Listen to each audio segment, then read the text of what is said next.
Hello and welcome back to another episode of Serie A Spotlight. This is episode number 213, covering all the talking points about Matchday 29 in Serie A. We're your hosts, Matt. And Jake. And yes, guys, I am back after 3 episodes. We got a few comments saying, what's this shit? Matt's taken 3 sickies in a row. So I decided to leave my dying cat with my girlfriend as I came here, so as not to upset anyone. How is that situation? Do you want to give them a bit of an update personally? We've definitely missed you here, bro. And I've missed being on. I've watched every single episode. And I want to thank you specifically for handling it so well and doing all the extra work. Thank you, bro. I want to thank Nathan. I want to thank Nathan, even though he's a bit of a dickhead sometimes. And I want to thank Adam and Chesko as well. They did a great job on the episode. I'm calling them super subs. There'll never be anything more than super subs on the episode. I am the number 9. I am the striker. My cat 3 weeks ago got a urinary block. Basically, he couldn't piss. And that's why I missed the initial episode, because we took him and he got a catheter put in and everything. He had the crystals and whatever.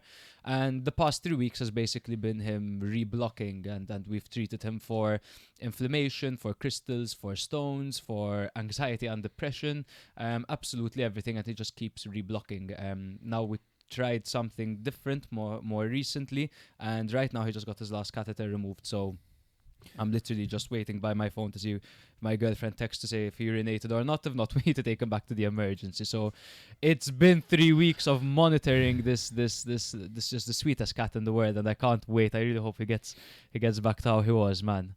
If not, then you know we get our lives back as well. If not, man. You've done your utmost. You've given your time, you've given your energy, you've given your mental your serenity, you've given your birthday, bro, a holiday on Key's behalf. No, you've put everything on hold for this cat, so at least your conscience is completely free.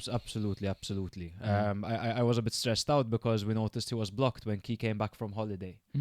So when I was alone with the cat, I didn't fucking notice, man, which is like, come on, Matt. How are you gonna you're not constantly aware. He was licking his penis a lot, and I'm like, yo, Parker's wilding right now, man. Like, he's been licking himself for 2 hours. Woohoo! Park. You're like, they're filming him. literally, I deleted the video because I was looking back at it, freaking out, man. You deleted it? I deleted it, of course, but I can't have that shit on my conscience. But whatever. We're back. We're here to talk Serie A, guys. Hopefully, I'm gonna try and make things a little quicker because, like, you know, the situation is what it is. Let's start off with our goal of the week, brother. What a bunch of bangers, brother. We had so many good goals, and I've realized, here we go, that I don't have the right document open, but no problem, I remember most of them. I know that our goal of the week was Vitinha's mental strike against Hellas Verona. It was an absolute thunderbolt. Yeah, and not only was it the shot from around 30-35 yards out, but he also carried the ball forward very well. He had just come on as a substitute. He made the difference as well. He scored against Roma, so he absolutely deserves this prestigious award of Serie A Spotlight Goal of the Week. Really closely contested with Dodo's brilliant goal, because you know what? Maybe if his name wasn't Dodo and his name was Leão, then that might have been the goal of the week. That was sensational, man. He absolutely floored that player by cutting in and out. Mussolini, man. Mussolini hit the deck. Dodo floored Mussolini. Every Italian nonno watching that would be getting flashbacks, seeing Mussolini go down like that. Mussolini. No, it was a brilliant goal. And then that just feints the shot, rolls the ball and taps it in. And I can't believe he hadn't scored in almost 3 years. I know. I almost didn't believe that, man, when the commentator said it, but you know. There we go. What a goal that was. He looks like he scores. He looked like he had been doing that regularly. Absolutely. That wasn't the only nice goal, because Fiorentina really got into their groove, and Albert Goodmanson ended up finishing off a lovely team move that involved a Brescianini back heel, bro, curling it into the back. It was a really nice. 2 back heels in that build-up. There was also Duvan Zapata. His 3rd goal of the season, the 4th goal in Torino's 4-1 thumping of Parma from distance, top corner, gorgeous goal. And there was also, an honourable mention does go to Dallinga, who got the early goal against Sassuolo on the turn, a rare goal for him. Nice goal on the turn, to be honest. And Bologna were in cruise control from then on out. Before we continue, of course, guys, stay till the end of this episode for our patron segments. We have Fantasy League updates, of course, although not much has changed over there. Not much at all. In fact, I stayed exactly where I was. I had a really bad week. Alan is extending his lead, but stay till the end for more information. Alan, also, let us know what kit you want, by the way. Let's create a bit of hype. Start shit talking, Is man. that? What's the kit? Tell us, what are you going to go for? Leão for this season? Leão for the season. You know what? Actually, we're going to choose the kit for you, Alan. And we're going to get you an Estupinian kit for his goal in the derby. Exactly. We're going to use Tipex, so we're going to do it a stupid Aryan. I called him Colombian last episode. No. Oh, I fell for it. And the Ecuadorian, flag no? is similar. He's Ecuadorian. No, bro, come on. I mean, I'm not gonna stand here and when Norbert stray on the verge of racism by saying they're the same thing. You know what I mean? But their flags are very similar, and they're both South American, right? Yes, indeed. And of course, there's also our prediction series. We haven't done it in 3 weeks. Not me and my girlfriend because of the cat, but me and Joe got the prediction series. I'm sure that too. Absolutely. Yep, and that was a bit too real. I just remember that we're live as well. This is my first live one. But anyway, Benevo bid. Benevo bid. Guys, check out our link in bio to bid on autographed items from top players, including match-issued kits. If you check out their socials, you can also find real footage of the players signing the merch in case you're a conspiracy theorist, you're a skeptic or whatever. And the best part is most of the proceeds go to charity. So click the link in our bio to help make a difference and upgrade your collection. Welcome back, of course, to another episode of Serie A Spotlight, guys. Make sure to follow us on Instagram, TikTok, Twitter, and YouTube, and rate us 5 stars on Spotify or wherever you get your podcasts. It really helps us grow and keep bringing you weekly content. If you really love us and want not an ad-free experience, not that anymore, and you want to watch us live, as our beautiful patrons are doing right now, become a patron. It's $3.99 a month, and you'll also be added to a group chat with 50+ like-minded legends, join our fantasy league, and even win a free kit of your choice if you and win the feature league. on the episode if you have a hot take or something you would want to say. We tend to give a segment at the end of the episode. Not happening this episode, of course, for time constraints, but we'll get back to that next week. And if you need a kidney or blood donations, we would highly consider it if you're a patron. That's all we're going to say. That's it, yeah. What is the theme of this week, brother? The theme of this quite a few week themes is, this week. so, goalkeeping blunders. We had, I think, 3 goalkeepers that let the ball go through their legs. Some more blunders than others. But the whole big talking point of this episode is that Inter, despite drawing to Atalanta, they have extended their lead to 8 points above Milan despite their draw. This again continues to show the narrative that it's not up to Inter, but it is actually Milan that are their own worst enemies this season, and we will be getting into that very soon. Roma have taken a tumble after another 6-pointer failed opportunity as they lost this time to Como. Right after as well, they really fumbled a lead against Juve. It's almost like they don't want the top 4 position. And now Como look like they're the favourites for top 4 in a tight battle with Juve. Roma, of course, not discounted. And Fiorentina make some distance from the relegation pool. But let's start off with the Inter game, brother. And I believe that is your game, right? Indeed, the Nerazzurri derby. Yes, we have Inter 1, Atalanta 1. It looked like a gift for Milan. However, the situation ended up being that Inter prepared a buffet for Milan. Nice buffet. Lots of different options, bro. All you can eat. Free refills, everything. But Milan decided to eat before. That's it. Right? That's it. And in the end, of course, Milan ended up losing 1-0 to Lazio. Of course, there are a few situations surrounding that game as well. A few unfortunate situations for Milan. We'll talk about that later on. And it ended up being the case that Inter, through this draw against Atalanta, gained a point over Milan. Who would have thought? And Inter, of course, were coming into this game of the derby loss against Milan, of course, 1-0 thanks to the Estupinian goal.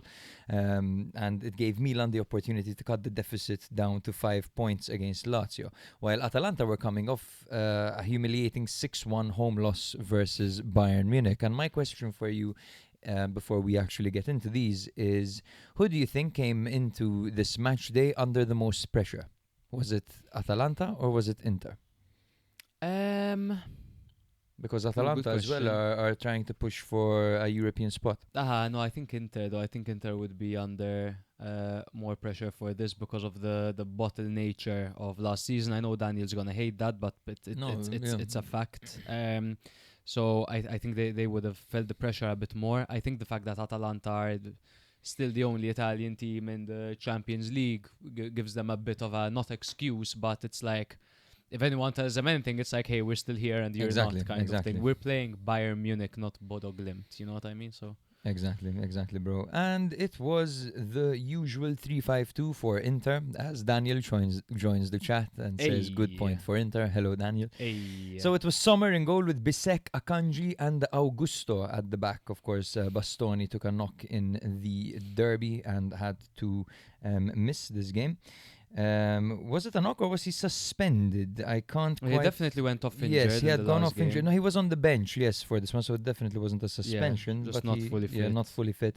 We had Dumfries and DeMarco on the flanks with Barella, Zielinski and Sucic in the middle. Thuram and Esposito up front, as Lautaro and Hakan are still somewhat short of full fitness. For Atalanta, it was a 3-4-2-1 formation with Carnesecchi in goal, Kolasinac, Jim City and Scalvini at the back with Zappacosta and Bernasconi on the wings, Pasalic and Darun in the middle with Samardzic and Zalewski flanking Scamacca. Inter actually took the lead in the 26th minute through Pio Esposito, who finished at the near post after Dumfries won possession high and Barella was quick to release the striker. Now, during this goal, Pasalic had a little bit of a weird moment where he looked a little bit too pedestrian. He actually got control of the ball for a split second there and just lost it again. I think he should have just hoofed it there. And of course, Carnesecchi, I think, could have definitely done better as the ball went under him. It was quite unlike him there. But to be honest, expect him to save that considering the season he's been having. Pio took it well. However, definitely a savable shot. Yeah. But shout out to Pio. That was a good goal and an important moment, and he shows that he can live up to the occasion where certain players who tend to have reputation and status over him seem to maybe fade away in these moments, like Thuram, right? Of course. For most of the match, Inter did look like the most dangerous side, and they had several chances to extend their lead, particularly through Thuram and Dumfries, but they lacked clinical finishing.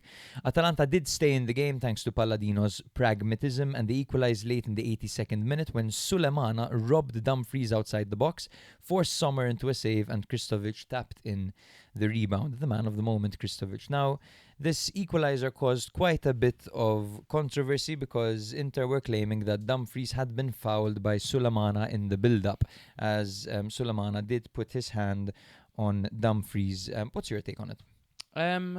So when I saw... So I've seen that given because... And I've seen it wrongfully given before, and it always frustrates me when defenders, instead of clearing their lines, go to ground, and a lot of the time they go to ground and they even put their hands on the ball. Yeah, and I thought Dumfries was going to do the same. I thought he was going to grab it. I think we see too much of that. Goalkeepers going to ground a bit too easily because they know the referee is going to favour them, and defenders doing the same thing.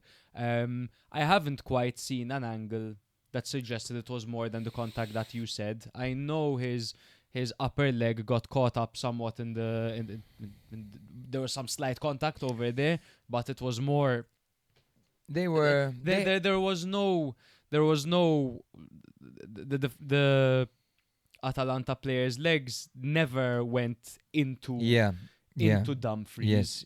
So there was definitely no foul play. Dumfries tried to win the foul from the hand contact, and to be honest with you, on replays you can see that Dumfries was actually giving some back to Sulemana as well. They were both pushing at each other, and Sulemana's contact on Dumfries I thought was really soft. Now, okay, let's say that it was the wrong decision. At the end of the day, you still have to put some of the blame on Dumfries because he had the ball at his feet and he could have totally cleared it away. Yeah. Not to mention that he's a 6'2" brick shithouse. Yes, he's a titan. He's a beast. He doesn't need to go down so easily, and you can definitely get the ball away. The problem is, again, right, that we've seen them given. It's the whole consistency thing. I am not as a Milan fan, as a football fan. I'm glad it was. Pardon me. Yeah. I'm glad it wasn't given, and I'm glad that Dumfries looked a fool over there, because all the defenders in the league will be looking at that, going, "Okay, I'm gonna avoid doing that next time round." Yeah. Daniel says, let me be clear. I don't think Dumfries was fouled, and I don't think it was a penalty. If that's going to be the standard from now on, I'm all for it. But I think it has more to do with Bastoni Gate. Now, I think Bastoni Gate, I've definitely noticed this, Dan. However, I think that it has affected the league in its entirety. I think referees have been more lenient. I've been watching games and I've been surprised when they haven't whistled, man. The week after the Derby d'Italia, like 2 or 3 players were booked for simulation, for example, which was completely rare in the league. The good news here is that this season has been so bad when it comes to the officiating that we can expect some form of action to be taken going into next season. That's the only positive I can take from all these controversial decisions, because you can't even say that it's one team being favored more than the others, or the conspiracies don't even hold. Every big team has been affected negatively. Milan have been affected by it. Inter too. Juve have had their fair share of misfortunes as well when it comes to officiating. Yeah, on the biggest stage. On the biggest stage. Lazio at the beginning of the season. Every week they were getting fucked. So yes, I think right now it's just been a mess, and I can't wait for them to sort it out, to be honest with you, because it's becoming unwatchable at times. But that's quite hopeful, because I have little faith that it is gonna be sorted out, because there's a top-down issue, and whoever the fuck is running Serie A. What's his name? The guy whose name Rocky. I see his name in the paper very often. Rocky. He comments. He's always commenting. Always giving his opinion. How about you lead your team? How about you shut the fuck up? So, it was controversial as well, because the referee Magnanello, I believe it was, appeared to. He looked like he was ready to blow the whistle, but he allowed play to go on, maybe upon further inspection or upon some advice from the linesman. I'm not sure. Well, you should never blow the whistle there. Agreed in general. And then Kivu was sent off, of course, for furious protests, totally uncharacteristically losing his cool. Kivu right now has really held himself honorably, and has handled himself as a gentleman, and has always spoken very well after games. This was a moment where he lost his cool, and I could feel from this point on that Inter, the pressure was mounting, and you can see players kind of their body language was a little bit tense, and there was a lot of tension in the air. And Atalanta, I think, had you given them 10 more minutes, they might have even got a winner over there, because they were really pushing them. But Inter did not, in my opinion. I don't know if you're done, sorry, but to me, Inter didn't look themselves in this game, and this isn't only as a result of the pressure they have, because Milan are on their tail. Milan were 7 points behind going into this game, of course. But also the loss to Bodo Glimt. Questions about certain individuals like Barella and how he's been performing. The fact that Lautaro is still out injured. The fact that Thuram hasn't had the season that Inter fans were hoping for. So there's a lot surrounding Inter right now. Yeah. They were also, before we get into those, because those are all great talking points, they're all on my notes actually, bro, every single player mentioned. There was one controversial situation that favored Atalanta, because after the equalizer, Scalvini caught Frattesi. He kicked him when going to clear a ball. And it was such a clear stonewall penalty. It was as clear as day, bro. And no VAR, no nothing, bro. They just didn't check it. I don't know. This has to improve. But Inter definitely deserved the penalty over there.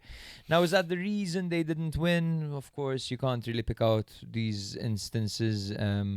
To be honest, I'm quite torn on that, because, of course, moments do make games. However, ideally, you perform well enough to not let one isolated moment decide the game. However, I think that's more wishful thinking than anything else. But, bro, particularly, you mentioned Barella, and that's an interesting point, because Barella, if you had to look at the player that was at Inter two years ago, let's say 2 seasons ago, he's not the same, is he? No, not at all. Not at all. He's changed so much. Do you think he's overrun? He's burnt out? He needs a change in environment? What's going on? Totally. I think he's been the first name on the team sheet for every single competition for Inter for however long he's been there, to be honest.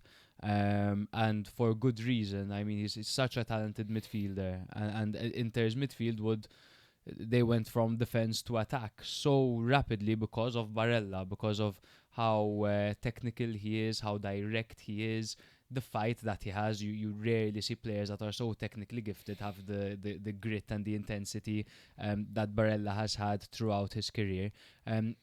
This is the case with plenty of players that start from such a young age being so reliable and important that you start seeing them fade earlier on in their career. And the best way that I can put like how I notice Barella playing at the moment, it's like he's almost scared of getting hurt. Like that if he does take those extra 2 steps, then his knees are gonna buckle. It's like he's not as smooth as he was. He looks stiff. He just doesn't look the same. A bit clunkier. I think it's. I think he'd be in pain every single game from the amount of football that he plays. Man, probably, and you know, it's not like this whole pressing element to his game has disappeared, because the goal actually came from some nice pressing from Inter, and it was Barella who released Esposito. It was a very quick and vertical attack, so he's always pressing, man. It's part of his game, right? I wonder if maybe a change in role could benefit him. I'm not sure. We'll have to, because I remember Barella just hitting it from a distance, juggling the ball over defenders, Totally, man. He was a beast. He was a beast. Totally. Yeah. So I'm curious to see how that develops, and I wonder if, I mean, it's not like the Italian national team is spoiled for choice in the middle. I mean, Barella should be a starter in theory, right? But then I wonder if maybe when you look at form, Stonali, Barella, Locatelli. That's it. There's no one else that can make an argument, in my opinion. Pellegrini can't make an argument. Verratti can't make an argument. Brian Cristante can do a shift, but he can't really make an argument for the starting spot. The starting spot, exactly. Yeah, unfortunately. Maybe Frattesi can make an argument, but for the lack of football that he plays, I'm thinking more like someone along the lines of like Fagioli maybe, or Ricci, but Ricci hasn't done Fagioli and Locatelli. I know. God.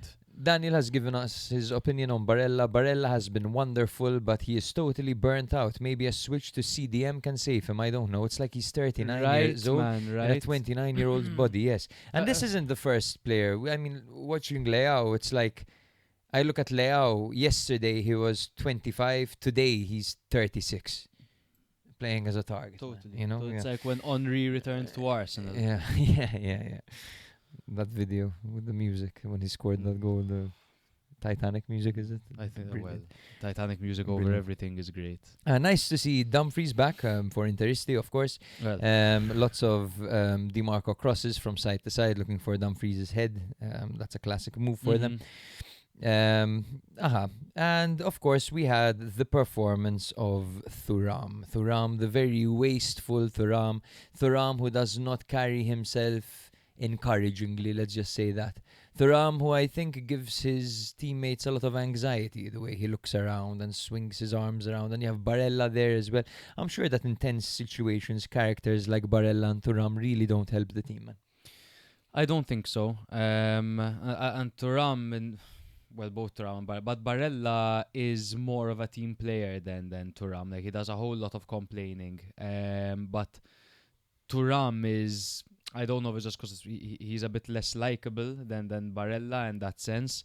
But there's a certain arrogance about Thuram. There's a certain ego about Thuram. Even just, I'm sure Daniel will agree with me. I think he thinks he's bigger than the club in many ways. Barella, you could tell he's playing for the shirt with the unlimited pressing or whatever.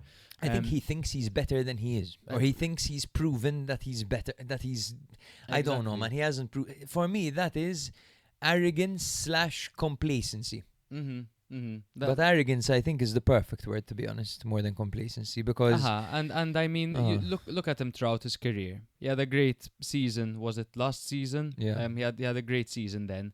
I mean, but before Inter, he was barely hitting 10 goals a season. Yeah. I don't even think he was hitting 10 goals a season. He had a couple. He did. He had 11 goals and 14 goals in 1920 and 2021. And before that, he's not the youngest player in the world. No, he had 9 goals in 18-19 in League One.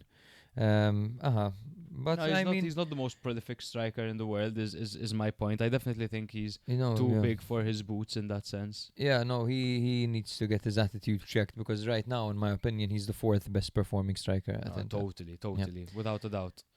Don't get me started on Thuram. This episode will need 18 rated. It will need to be 18 rated for. I think it already is. Yeah, Sometimes it depends. It depends on me. Depends to be on you. honest. Exactly. So, I'm not sure if there's anything you want to add, bro. But when it comes to this game, I think that Inter. To be honest, towards the end, I thought they could have used a cool head. I think they could have used a leader because this Inter team has many pros. Goals can come from anywhere. That's one of the coolest things about this Inter team is that any player on the pitch, the goaler, of course, can score a goal at any point. However, in those 10 minutes when they needed a cool head, someone to lead the team by example, they were really missing that. And it just goes to show that Hakan and Lautaro, more than the things that they give you technically, they also give you a lot when it comes to their personality, man. Because Lautaro is a warrior, he doesn't stop working, and even Hakan has leadership qualities as well. That's what I thought the main thing that Inter missed against Milan was as well. Lautaro, and that's not only because of what Lautaro brings, which is that link with the main striker, a good range of ability to score goals. He can score with his head, he can score in the air, he can score on the ground, outside the box, inside the box. He's a very well-rounded striker, good vision as well. But it's his leadership qualities. He goes in there and he has the best attitude on the pitch, always. He's that fighter, he's that leader, and that's what they're missing right now. Abso-friggin-lutely, bro. So when it comes to the table right now, Inter, of course, are first with 68 points, 8 points clear of Milan in second, while Atalanta currently sit in 7th. They are 4 points off of Roma in 6th as they keep fighting for a potential European spot finish. Yes, sir. And 7th is Conference League. So it depends on the what happens in the Coppa Italia. Coppa Italia. Because typically it's from 1st to 4th Champions League, 5th to 6th Europa League, 7th Conference. Yeah. But if, for example, a Bologna win the Coppa Italia, then and they're out of the top 6, then 5th gets Europa League and 6th gets Conference. Nice. Cheers. No worries. No worries, bro. No worries. Matt is back, says Norbert. The classic format too, but a Milan loss. Let's get that UCL spot and move on to next season. I mean, that's I think 2 episodes I was out, 2 losses for Milan, and Milan had 2 losses. Or did I cover Milan's loss against No, I covered Milan's loss against Parma. Yeah, you were here. Against Parma. But one thing that I noticed is, since I haven't been on the episodes, Jeremy Boga has scored every single game. So that's he's gonna be pissed this week that I'm back. But like we said, Inter dropped points. Every Milan fan was hoping for, but Milan confirmed that they are their own worst enemies, as with the opportunity at hand, they lost 1-0 to Lazio the second time. They lost 1-0 to Lazio this season. Earlier, it was in the Coppa Italia. And when Milan beat Lazio 1-0 in the reverse fixture, just 1-0 in this game, when Milan beat Lazio 1-0 in the reverse fixture, it was with that last-minute controversial cancelled penalty for Lazio, where the Milan players took off celebrating. You remember that? When the controversial last minute. So Lazio were gonna get given a penalty because of Pavlovic.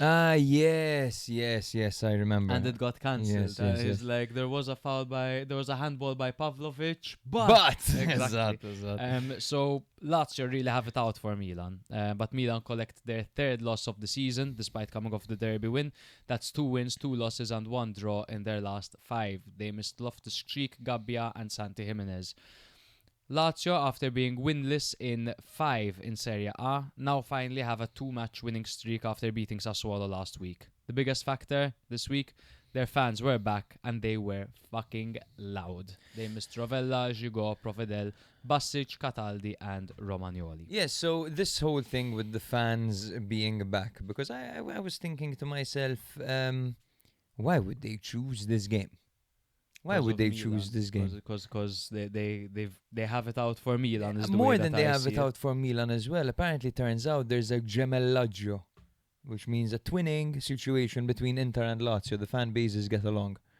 So it could have been a little bit of support Well, they for, lost for the their league because brother. of Lazio last Yes, season. Pedro.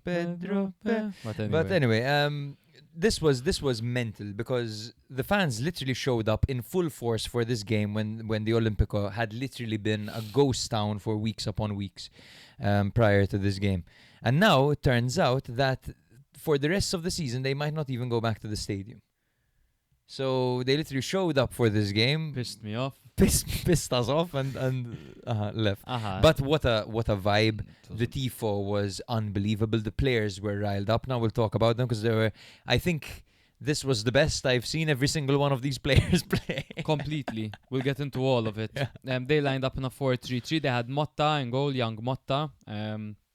Of course, Provedel not Eduardo available. Motta. They had a backline of Marsic, Gila, Profsgaard and Nuno Tavares, a midfield three of Kenneth Taylor, Patrick and Delabashiru, with Zaccagni and Isaacson flanking, Daniel Maldini.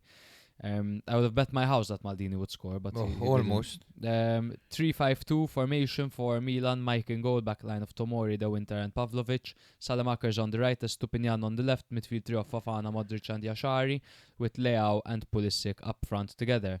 I didn't mention that Rabiot was suspended for this game. So the only goal of the game came through Isaacson. He got the all-important goal in the 27th minute after latching onto a long ball in behind Estupinian and finishing low past Magnan after driving into the box. This was a repeated move by Lazio as they looked to expose the space behind both wing-backs, Salamakers and Estupinian, but particularly Estupinian. In fact, Isaacson would be hoping to play against Estupinian every single week because he played the game of his life over here. But this feels like the night Milan's title hopes died and solidifies the argument that even if Inter slip up, we can't trust Milan to go on a definitive winning streak. At least not yet. I think one thing that Milan fans and just Serie A fans in general need to keep in mind is that Milan finished 8th last season. If you were going to tell me last season that Milan were going to be top 2 in Serie A in Matchday 29 of next season, I don't think I would have believed you. Yeah. So it's and also when you look at the amount of goals conceded Milan had last season versus now, I mean Milan this season I believe it's 23. The best defense in best Europe's defense- top 5. The best defense in the league for sure. So there's a lot of pros for Milan's season so far. So the fact that Milan aren't going to win the league is not the end of the world. No. However, the opportunity was definitely there, and I feel like with a better market, it could have totally been there for the taking. And there are some like I don't have a problem with the way Allegri sets up very often at all. And in fact, the only thing that I agree with is Norbert saying like when you're playing the smaller teams like Parma, etc., etc. You don't need to have 3 centre backs. You can do it. You can get away with having 2. Which sure I agree with that. However, this game I thought that Milan set up quite well for it, and there were many situations because Leão was going to be a massive talking point over here, right? Leão was making those runs as a channel forward, in behind, constantly, all game, and Salamakers wouldn't pass. Pulisic wouldn't pass. Yashari wouldn't pass. Every time he was making those runs in vain. Now I understand you're a striker, that's your job, deal with it. Don't fucking freak out. But the problem that most people have was with Leao's attitude. But for me, it's not like Leão, when he was substituted, was saying "fuck this." I don't care or like I want to leave or anything. There was nothing that I didn't like about the reason behind his protest. He protested because he wanted to play. Yeah. He wanted to help the team. That's it. He wanted to stay on and get the winner. He views himself as a leader for this team. And it's true he was a little bit invisible this game, but the service was simply not there, man. The service was not there. So with Leão, no, the service wasn't there. You're absolutely right. Like, why? The only thing that's finding him are crosses. Like, he's full Krug. Then you bring on full Krug and you stop crossing. I don't understand it. So there's that, and there's the fact that he's not being played in his best role. So Leão playing with his back towards goal, or hoping that someone will find him because he's running in behind, isn't where he should be playing. Leão needs to be running at defenders, because it's quite literally, as we've previously said, not only is it what he's best at, quite frankly, I think it's primarily the only thing Leão has got going for him as a footballer. He doesn't particularly have great finishing, great shooting, or whatever. It's his ability to take a man on that if he didn't have that, he wouldn't be anywhere near Serie A. I'm not sure I agree to that extent. However, I would agree with you that his ability to knock the ball past a fullback out wide and beat them for pace every single time is the only world-class element to Leao's game. That for sure. And I'm talking world-class, like top tier. When we had Leão at his peak last season, you know that the second he has a bit of space or he's 1v1 out wide with a defender, you could bet your house that he's going to cook that defender. Yes, every I time. Can't mention another thing that Leão has to him where I would notably say, this is a great trait that Leão has. Is he great in the air? No. Is he great at finishing? No. Shooting? No. He hasn't run all season. He's still scored big goals and had a few nice moments in a new position as a target forward. I think that there are other positives to his game, of course, but I think the point here is that he's not recognizable without that one world-class quality that he has. That for sure. Yes, I still stand by what I'm saying. If Leão didn't have that quality, I wouldn't want him in my team. I don't think he should be starting for Milan if he didn't have that quality. Do you think he'll get it back? Let's just cut the bullshit. Is Leão ever going to come back? Or is he done? Is this Leão now? So if he was playing on the wing right now, how would he be doing? Because I don't think he's fit enough to play on the wing for the time being. Now, there are multiple reports. There are reports saying that he's simply carrying an injury. There are reports saying that he requires surgery, but he's not getting it done because he wants to be fit for the World Cup. And then there are reports saying that he has chronic pain that's gonna pubalgia or whatever, pubalgia. That is going to impact him for his entire life, not only his career. So it depends. If he does surgery and it's successful, whatever, he'll get it back. He's only 26, man. He's young, bro. Yeah. He's young, Leão.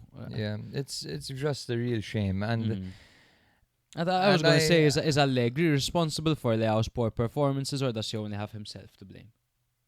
I think that Allegri has been a little bit stubborn in this situation. I think it's quite clear that that Milan are struggling to score systematic goals. The goals that Milan score tend to be a little bit moments, right? That's how Allegri's game is, to be honest.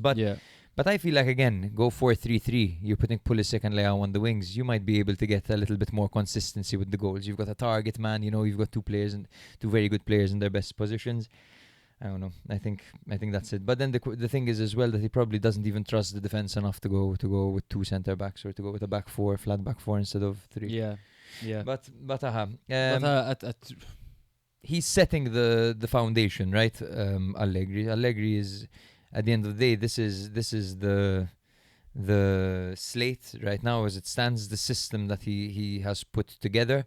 Now next season, I think he will splash some of his pieces in there. Hopefully those reports of him leaving are not true. Apparently Real Madrid. Real Madrid will never go for an Allegri, because Real Madrid need to protect their brand of offensive football. However, the managers who have found the most success at Real Madrid were quite similar to Allegri in the fact that they were very solid defensive managers and very, very good man managers. But I'm not sure it's true that the more defensive ones are defensively solid, because Ancelotti wasn't too. I mean, Ancelotti won a Champions League where he was 2-0 down in every single game. But the point is that they don't have... Zidane wasn't particularly defensively sound or a tactician in any way. It's like he had the best players in the world and he needed to maintain them. That's what. But they would focus most of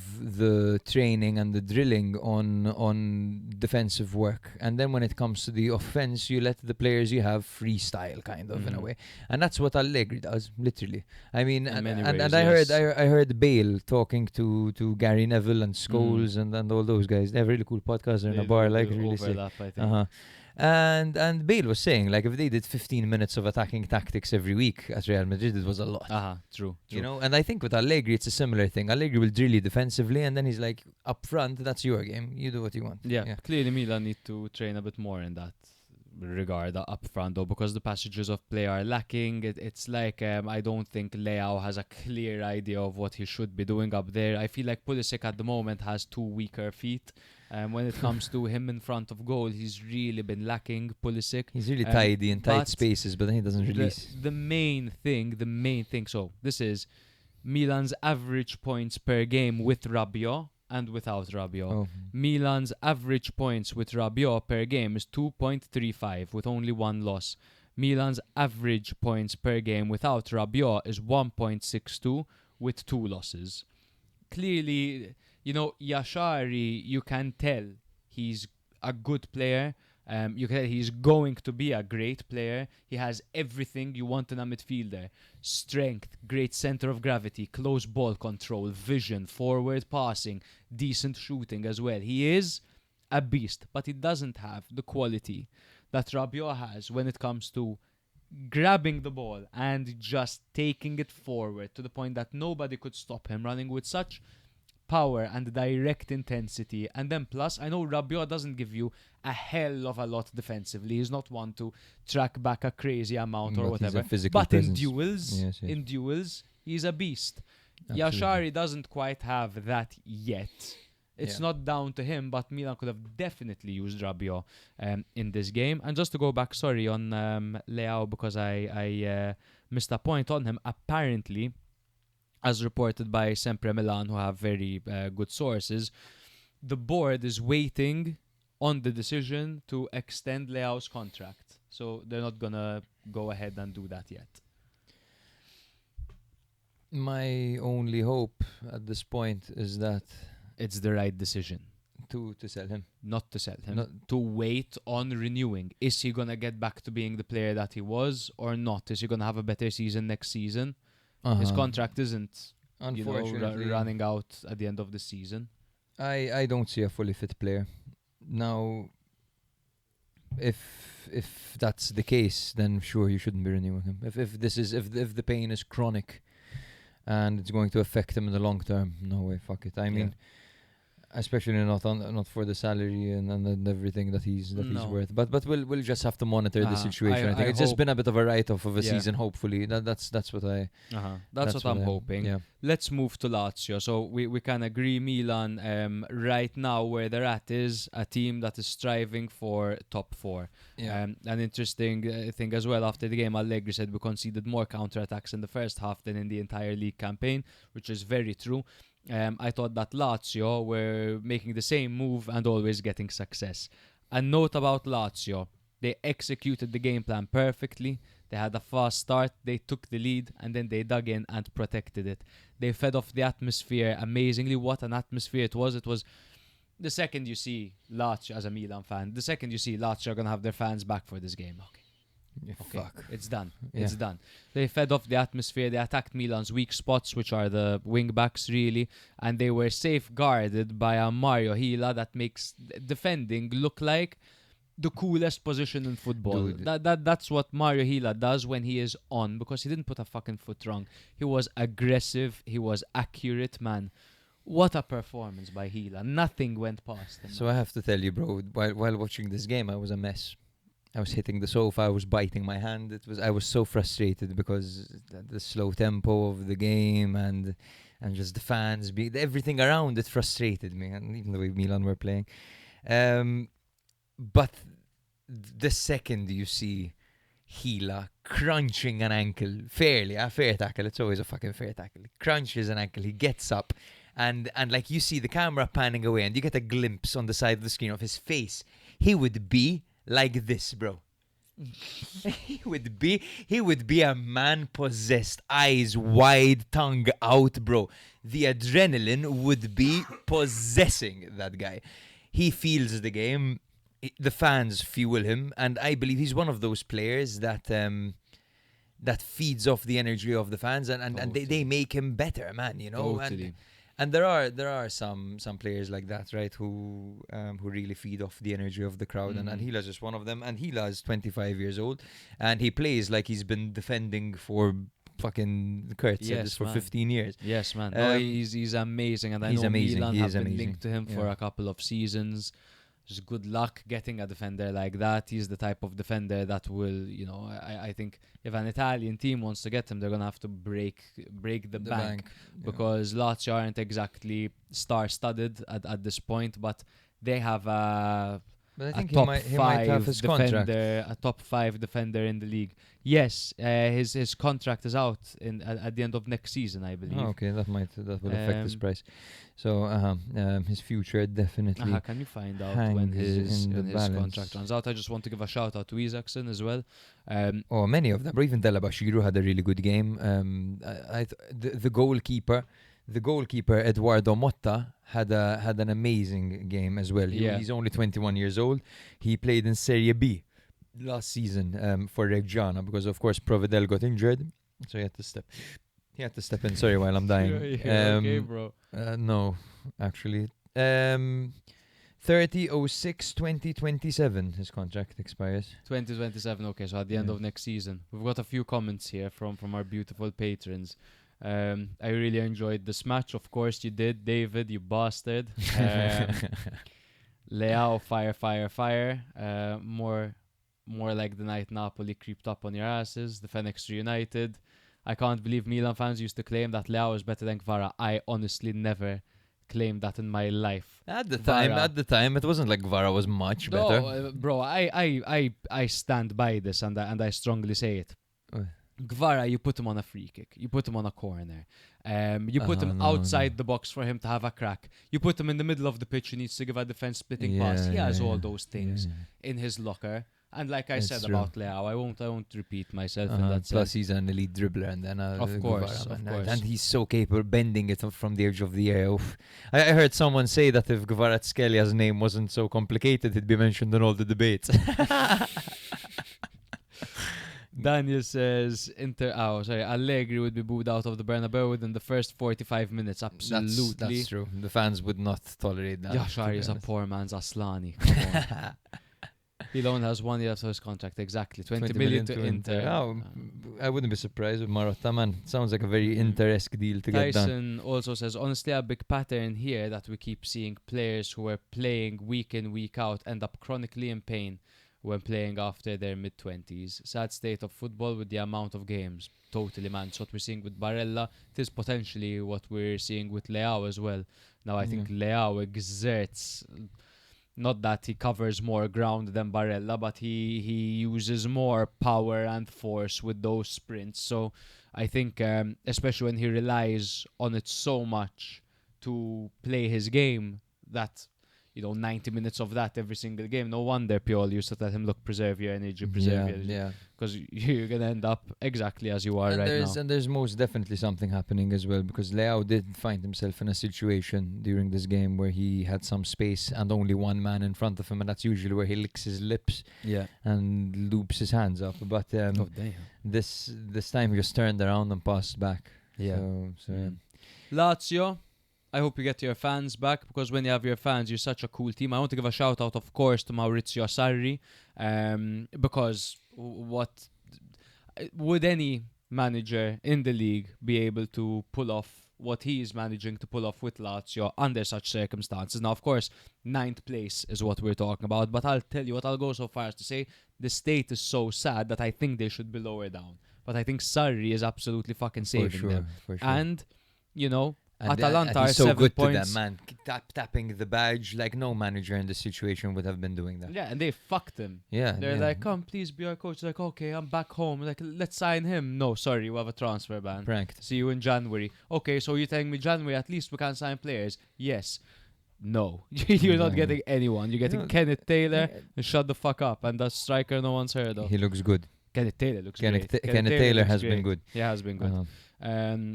Yes, Yeah, but that's all on this game, really. Milan, of course, 8 points behind Inter now on 60 points in second place. And Napoli are creeping up on them as well, just 1 point behind them. Tyson, you bastard. Yeah, speaking of Napoli, man, Lazio, 9th on 40 points. Napoli actually had a bit of an early shock in their last game, going down to Lecce, but they ended up winning, of course, 2-1. So it was Meret in goal for them in a 3-4-2-1 formation with Beukama, Buongiorno and Oliveira at the back, Politano on the right, Spinazzola on the left, Anguissa and Gilmore in the middle with Elmas and Santos playing behind Højlund. I hate calling him Santos, let's call him Allison. Yeah. For Lecce, it was Falcone in goal with back four of Gallo, Gabriel, Seibert and Vega, a double pivot of Ingom and Ramadani, Banda and Pierotti on the flanks with Sulic playing up front and Lassana Koulibaly playing behind him. One funny thing that Sarah said during this game. So Sarah, my girlfriend, guys, doesn't actually watch football, but she'll be there when I'm watching, and she also plays fantasy football without watching, so she just bases all her research and stuff off stats, right? She was watching this game and she went, at one point I wasn't looking, and she went, "Oh my god, how worried he looks." And I went, "Who?" She was like, "There's this player with long blonde hair. His face is really worried." I'm like, Gallo. Yeah, Gallo's face. He always looks really worried. She nailed it, right? Another funny one we had. I was watching Roma. And the commentator goes, "Hermoso?" And she's like, "Hermoso, I have him. Who's he with?" And I'm like, "Roma." And she goes, "That doesn't make any sense." Like, why not? It just doesn't make any sense. The vibe of his name. The vibe of his name is not Roma, apparently. I think yes. I told her to drop Hermoso. I'm not sure. Yeah, maybe. So, yes, Napoli came back from behind to secure their third consecutive Serie A victory, beating Lecce 2-1 at the Stadio Diego Armando Maradona. So Lecce shocked the home crowd early, just after 2 minutes, when Seibert headed in Gallo's corner from close range after escaping his marker at the back post. He did really well. He towered over everyone, and what an expert header into the back post for his first goal in Serie A. He's great in the air, Seibert. He's good. Napoli controlled possession throughout the first half, but they struggled to break Lecce's defensive block, with Gilmore and Politano going close, while Meret had to save from Stulic. At halftime, Conte changed the game by introducing McTominay and De Bruyne, and the impact was immediate. Within just 60 seconds of the restart, it was Gilmore who released Politano down on the right, who cut back and found Højlund for a simple finish in the center of the area, running in behind. That's where you want Højlund. Højlund running with that much pace and power is not going to... good luck stopping him from tapping that in. And Politano as well there did some very good work. And then Napoli completed the turnaround in the 67th minute when De Bruyne's corner was flicked onto the back post, allowing Politano to volley it in, ending a 43-game goal drought. And Napoli fans, every now and then, they come together to criticize Politano. This has been the case with Politano at every club he's been at, I believe, since his days at Sassuolo, because he hasn't managed to remain consistently prolific. And I think part of the reason that is because he offers so much defensively. Yeah. So you have some players who really don't contribute defensively, and they have more energy to spare on attacks and things like that. Politano, of course, he's an all-rounder, man. He's included in every phase of the game.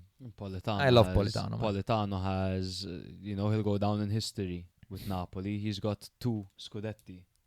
Same amount as Maradona, That's bro. Mental. That's mental. No, I think Politano, apart from the fact that he is versatile, I think you know what you're gonna get with him.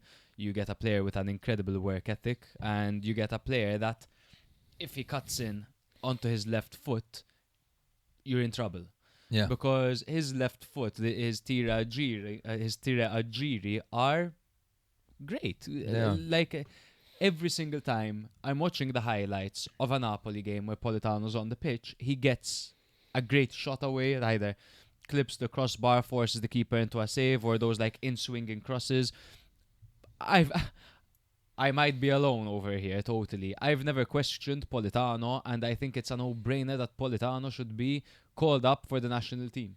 Because I think he can play various roles, and I think he's fucking good at those various roles. He covers a lot of ground, he's accurate, he's skillful as well. Yeah, if you're in a game where you, for example, need to defend the lead especially, and while not completely giving up on the attack, he might be a nice player to bring. Even if you're looking for a win and you need someone, it's not I like think there are Italy, better options if I you're don't looking. think Italy are blessed with players that can strike the ball from distance. Politano comes in, cuts inside and fucking has it from distance. Have a crack. I think it's a no-brainer. I think Politano should be there. Peak Wednesday, says Tyson. Favorite podcast on live, and the Barcelona Newcastle already 2-2 after 30 minutes. What are we missing, brother, for this? Bro. Yeah. Yep, and anyway.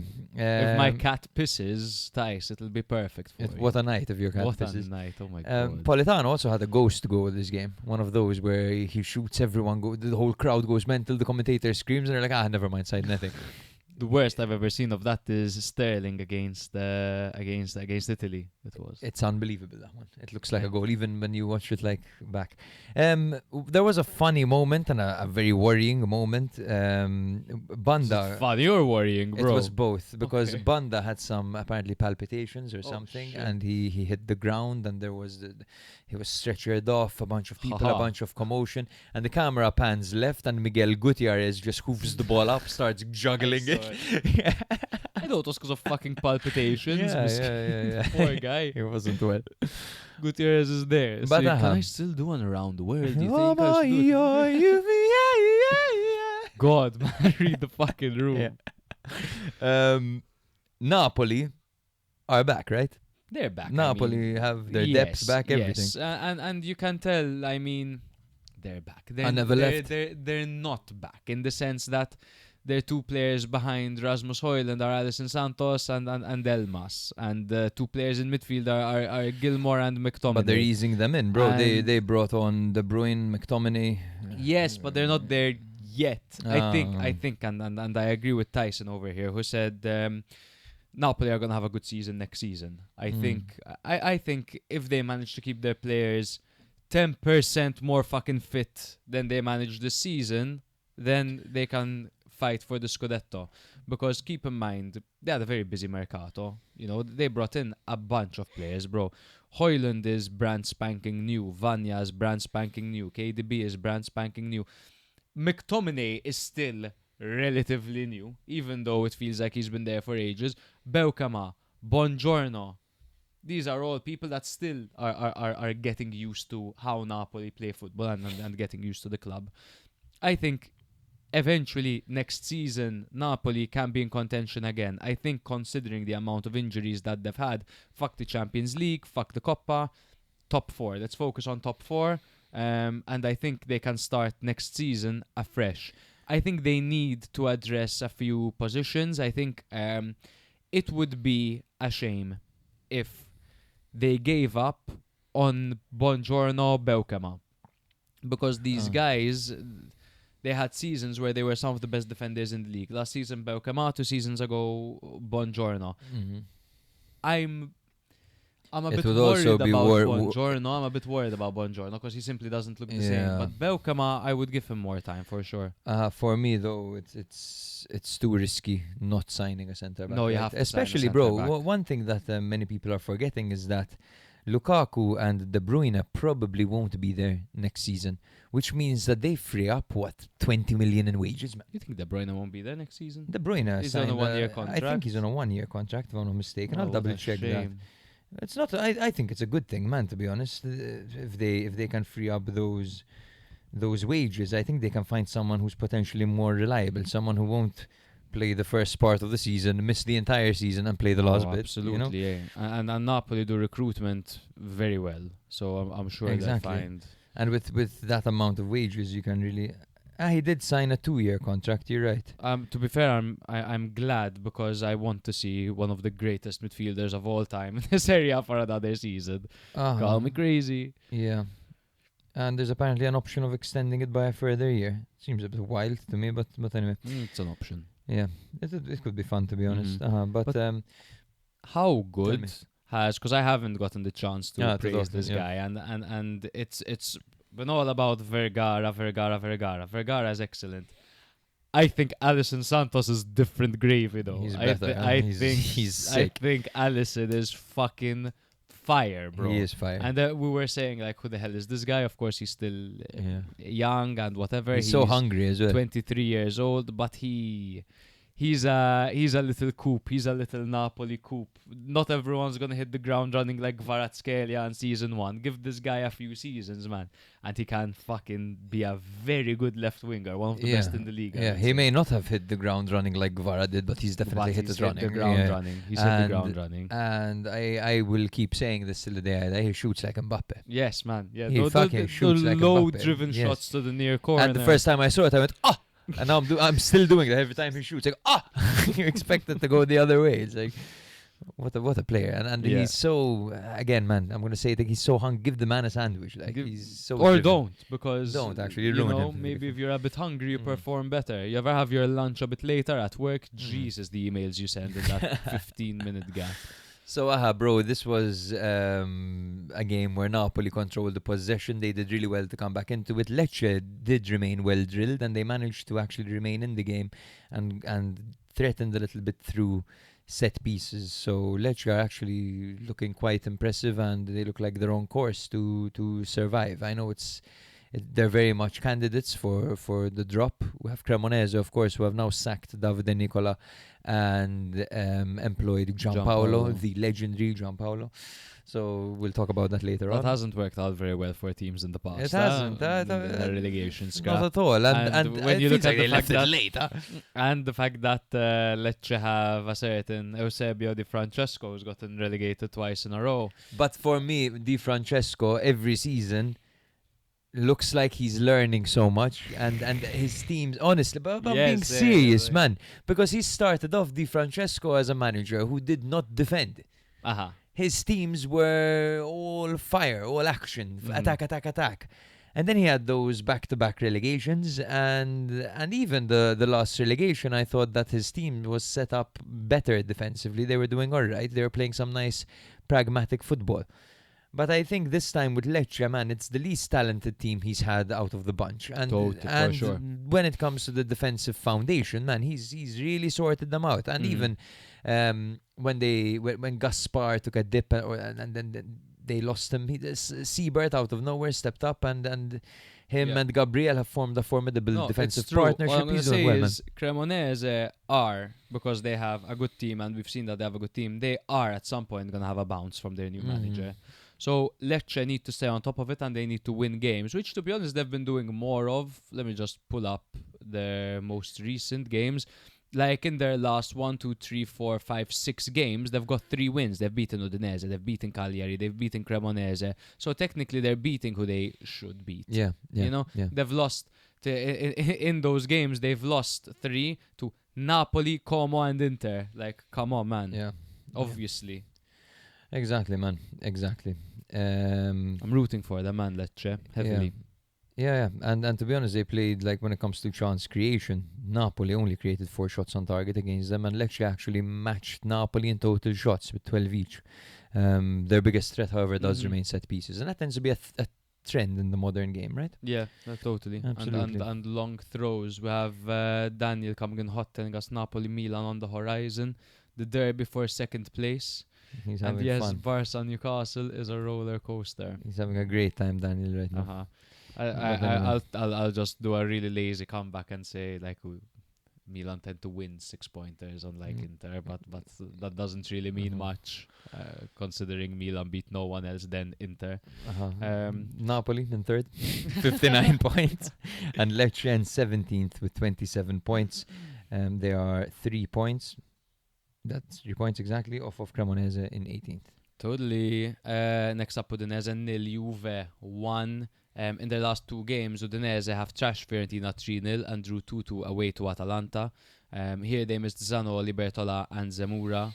Juve's horrendous run is truly behind them. Their horrendous run, I mean, where they got knocked out of the Champions League, lost to Como and Inter. They've since had an incredible comeback draw against Roma, a 4-0 thrashing of Pisa, and now a 1-0 win at Udinese with Boga in top form. They notably missed Home and Vlahovic in this game.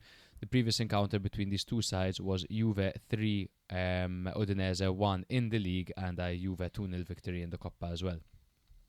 It was a 3-1-4-2 formation for Runjajc's men with Okoye in goal and the backline of Christensen, Kabasele and Ezibwe. Karlstrom was in the regista role with Kamara and Zarraga on the wings. Atta and Declinkamp in the centre midfield roles with Davis and Zaniolo starting up front together. What a couple of weeks Davis has had as well, bro, while I've been away. Yeah, I think 2 goals. We recall him getting injured and crying. Yes. And then coming back and him picking up from where he left off. I actually discussed this with Cesco about Davis potentially being one of the most informed English strikers at the moment, and if he deserves a call up. But I told Cesco that will never happen. They will never consider a striker from Udinese. No, definitely not. They wouldn't consider Tomori at Milan when he was winning the league. Exactly. 3-4-2-1 formation for Juve. Perin in goal, backline of Kalulu, Bremer and Kelly. McKennie on the right, Cambiaso on the left, midfield 2 of Locatelli and Thuram with Conceição and Boga playing behind Yildiz. Juve could have won this game 2-3 or even 4-0, especially with the sheer amount of cutbacks that Yildiz was providing for his teammates. However, the only goal of the match came in the 37th minute as Kelly released Yildiz down the left, who cut it back for Boga to tap in and get his 3rd goal in 3 games. Moments before that, Spalletti was caught screaming at Boga from the touchline, going, "Boga, are you gonna play football today?" I love Spalletti's hilarious. You saw him at the end of the game. Crouched down like a bird. Pumping like that. Yeah, so I want to point out that looks like passion. I think a lot of it is relief because, let's be honest, Juve had an XG of 3.34 in this game. They missed sitter after sitter after sitter. Shout out to Maduka Okoye. He had a good game. Because he had a good game.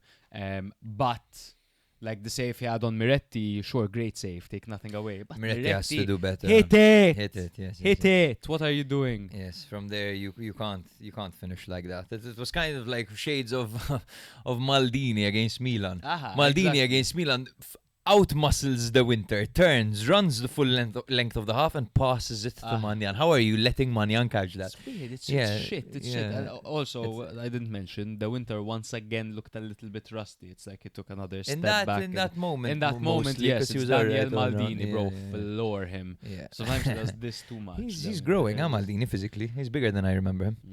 But anyway. Paolo, but they weren't putting their chances away, and then like Eklinkamp missed a huge chance. Oh, massive! In the 50th minute, a huge massive chance on the stretch. And in another life, Juve still missed those chances. Eklinkamp equalizes over there, so no wonder Spalletti does the passionate chicken dance on the touchline. Chicken dance is brilliant. After the final whistle. Yeah. But he did make a good adjustment mid-game that made a huge difference. So he's been playing with this false 9 system, right?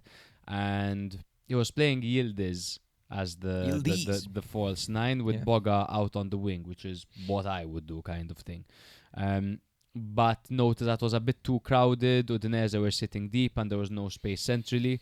So he did the switch. He put Yildiz on the left and he put Boga in that centre/free role, and that completely changed the game because from that moment on there was more depth, more runs in behind, more unpredictability, and the long balls from Kelly and Locatelli to Yildiz down the wing were a key weapon in this game. And I think that's really what changed the game over here and what allowed Juve to create so many chances and actually get that high XG.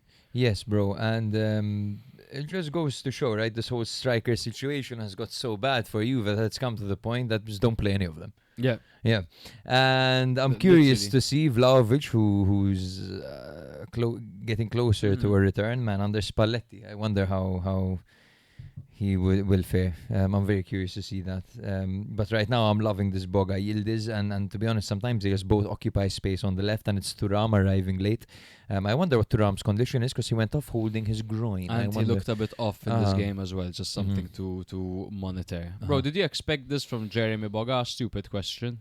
Look, man, I think that I've always thought that Boga was a very talented player, and at Sassuolo I was always impressed with him. And you could listen back to our episodes, man. We would talk about him every week, man, and how he was tearing it up. However, then he made a weird career move, which isn't often the case when Atalanta come calling. Normally when Atalanta come calling and you take it, you're going to grow as a player, you're going to improve your value. It hardly ever goes any other way. But the problem with that was that he joined a team that didn't play with natural wingers.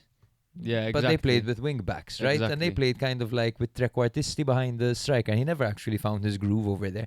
And he ended up moving to France. I don't know how he did. He worked under De Zerbi at Marseille, was I it? believe so. Or Nice, something like that. So for me, he vanished off the face of the earth. I have no idea how he did there. But when I heard that Juve were getting him, I thought maybe that could be a little sleeper coup for them, especially for a low option to buy like that. And it's proving to be the case, man. He scored 3 in 3. He's really pushing to help them get that Champions League qualification. He was at Nice. At Nice, was it? Okay. Yeah, but what we clearly remember him at Sassuolo, we clearly remember him not hitting the mark at Atalanta, really, but that was more of a weird move because Atalanta were significantly playing that Gasperini 3-5-2 in that period. Yeah. And even then when he was playing 3-4-2-1, you can tell that Boga was short of confidence, so it didn't really work for him there. But I didn't expect this at all from Boga, because you kind of, when a player fails after a big move to a club where it doesn't fail for most players. It fails for Bakker, you know what I mean? It doesn't really fail for anyone else when you go to Atalanta with Gasperini. I wasn't expecting Spalletti to get this part of Jeremy Boga out, but I'm definitely happy because it's like he's come back to life for me.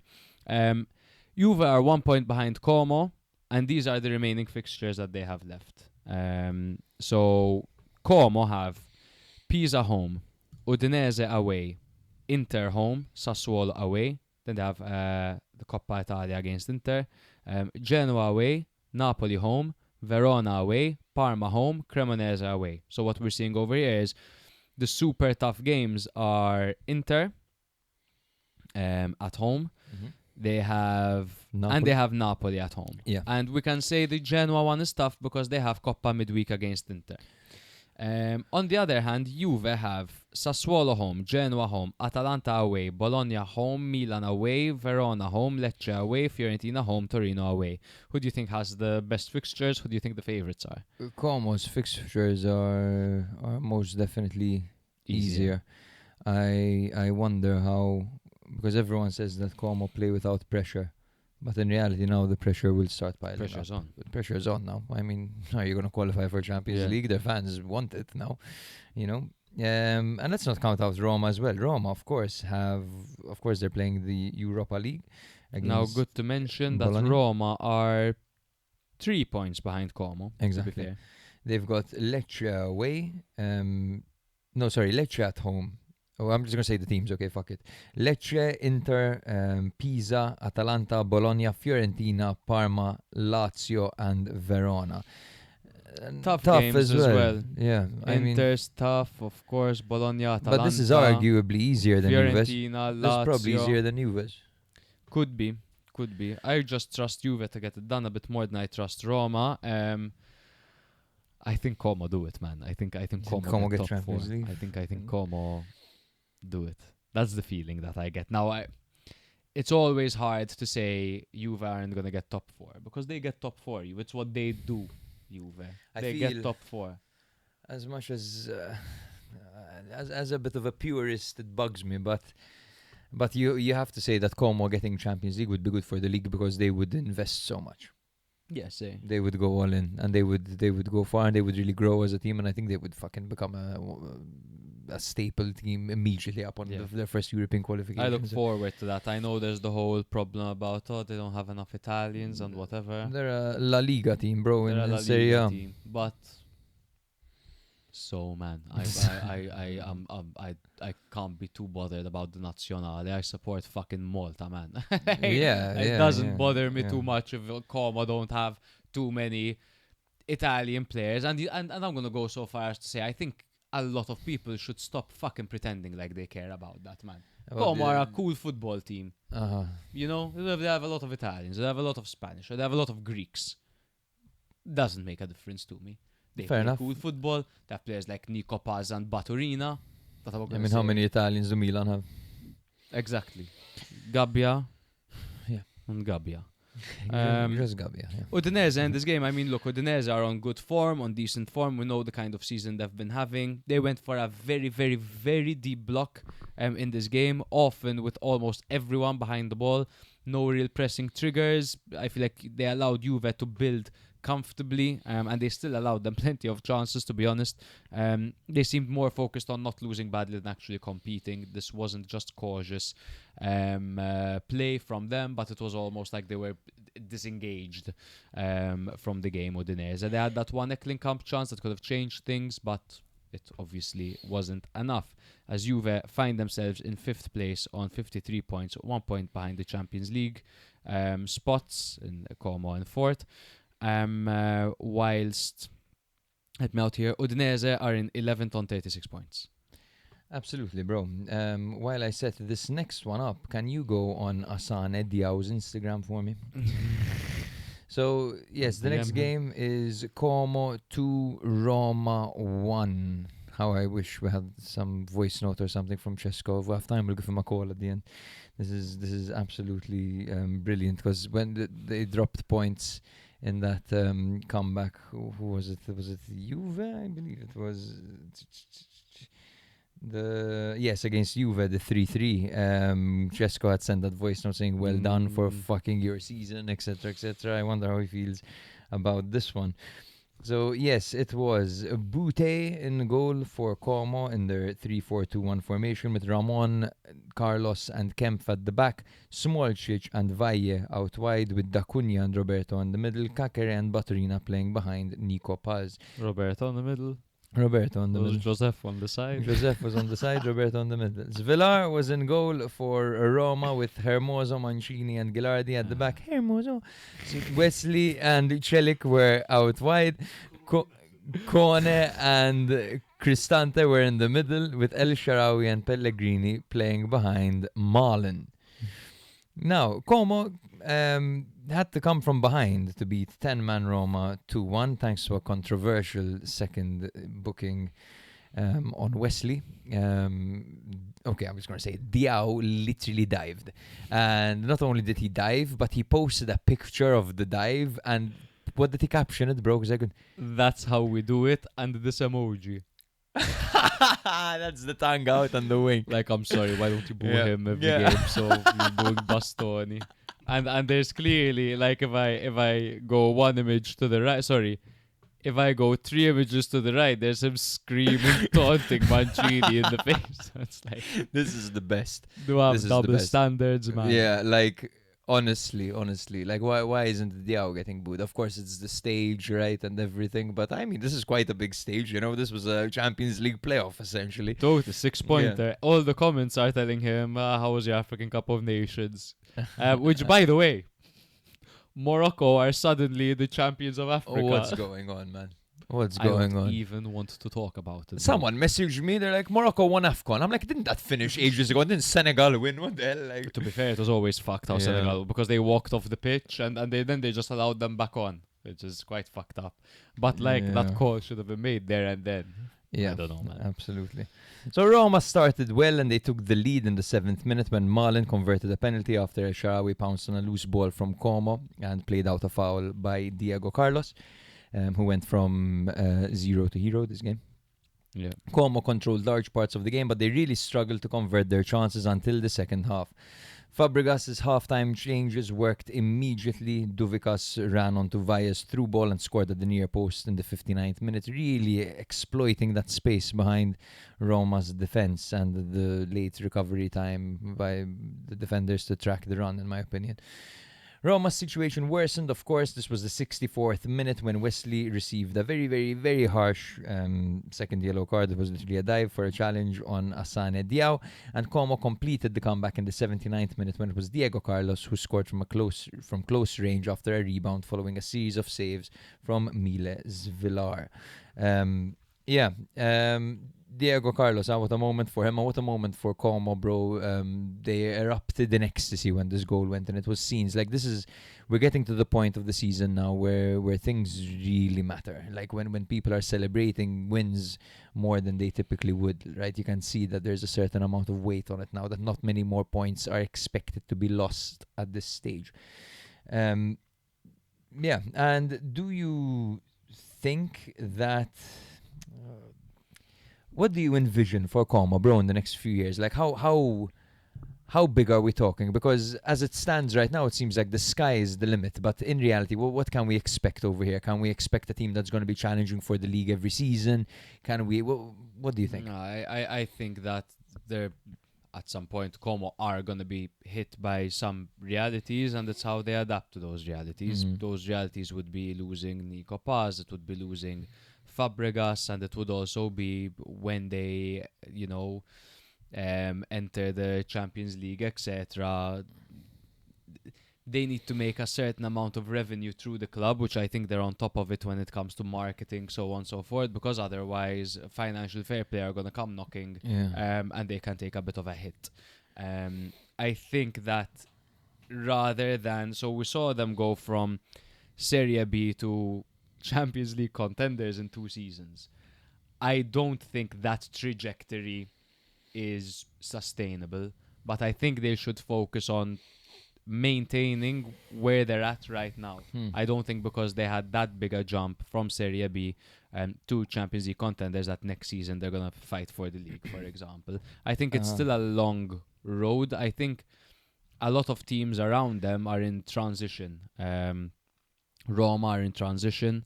I feel like Roma have been in transition for a while now. Atalanta are in transition. Bologna are having a weird season as well. So there are also factors like that to be considered when it comes to their success. Juve are in transition as well. So I think maintaining where they're at right now over the next few seasons, and maybe they'll drop down a little bit as well, but finding some kind of sustainable route, a new manager that works for them. What happens once they? I wonder what they'll do. Who do they get? Yeah, do they go for someone seasoned? They go because they're for probably like willing to pay. Ancelotti kind of thing, but since they're so into these big fucking names, etc. Or are they gonna go for like a Serie A mainstay kind of manager? To be fair, De Zerbi is a shout for them, bro. Yeah. Bro, but there's so much fun to watch, like watching Kakere, Baturina and Paz just constantly swapping position. They're cool. It's great, eh? They're cool. And I feel like they always play their game. I know it's what we criticize about them, and it's what caused them to lose 5-0 to Inter once, kind of thing. But otherwise, they're taking the game to Roma, to a Gasperini Roma, who what they're going to try to do, but Como go out there and play their own game. And they dominated. Anyway, in that they sense. Dominated the shit out of them. We're talking 66% ball possession, 1.86 XUG versus 0.86 to Roma. 4 big chances created to 1, 22 shots to Roma's 3. Their goalkeeper, Boutte, had 0 saves, while Villar had to make 5. This is a fucking strong performance, bro. This is a statement performance. And then there's also the fact that Roma have performance anxiety when it comes to important games. They just don't ever get hard at any point when it comes to 6-pointers. Like, they were up 3-1 against Juve and they threw that away and came 3-3. They were up 1-0 against Como and they threw that away as well. It's almost like they don't want to be a top 4 team. I have to say, though, season 1 on their massive loss for them to be missing Indica for this game. Indica at the back, I think, would have made a massive difference for them because they missed his composure against a team that just runs rampant and causes chaos. But anyway, bro, I think we can move on from this one. Como, so exciting. Roma's still alive, but their spirits will definitely be dampened. Como are in 4th with 54 points, 1 point ahead of Juventus in 5th, while Roma are in 6th with 51 points. That's 2 points below Juventus in 5th. Next up is the most heated derby in Italian football history. The Emilia-Romagna derby. Not. Obviously, it's Sassuolo 0, Bologna 1, the tamest derby in football history.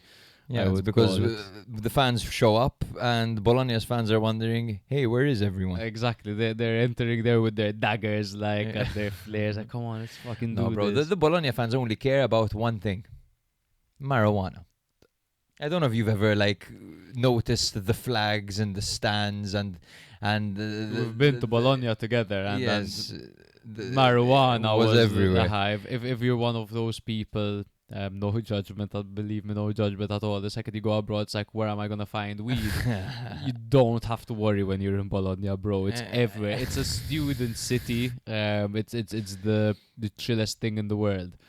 Just don't make any jokes to any of the girl students, because I made a joke to one of them where we pretended like we're Sassuolo players. It's a classic.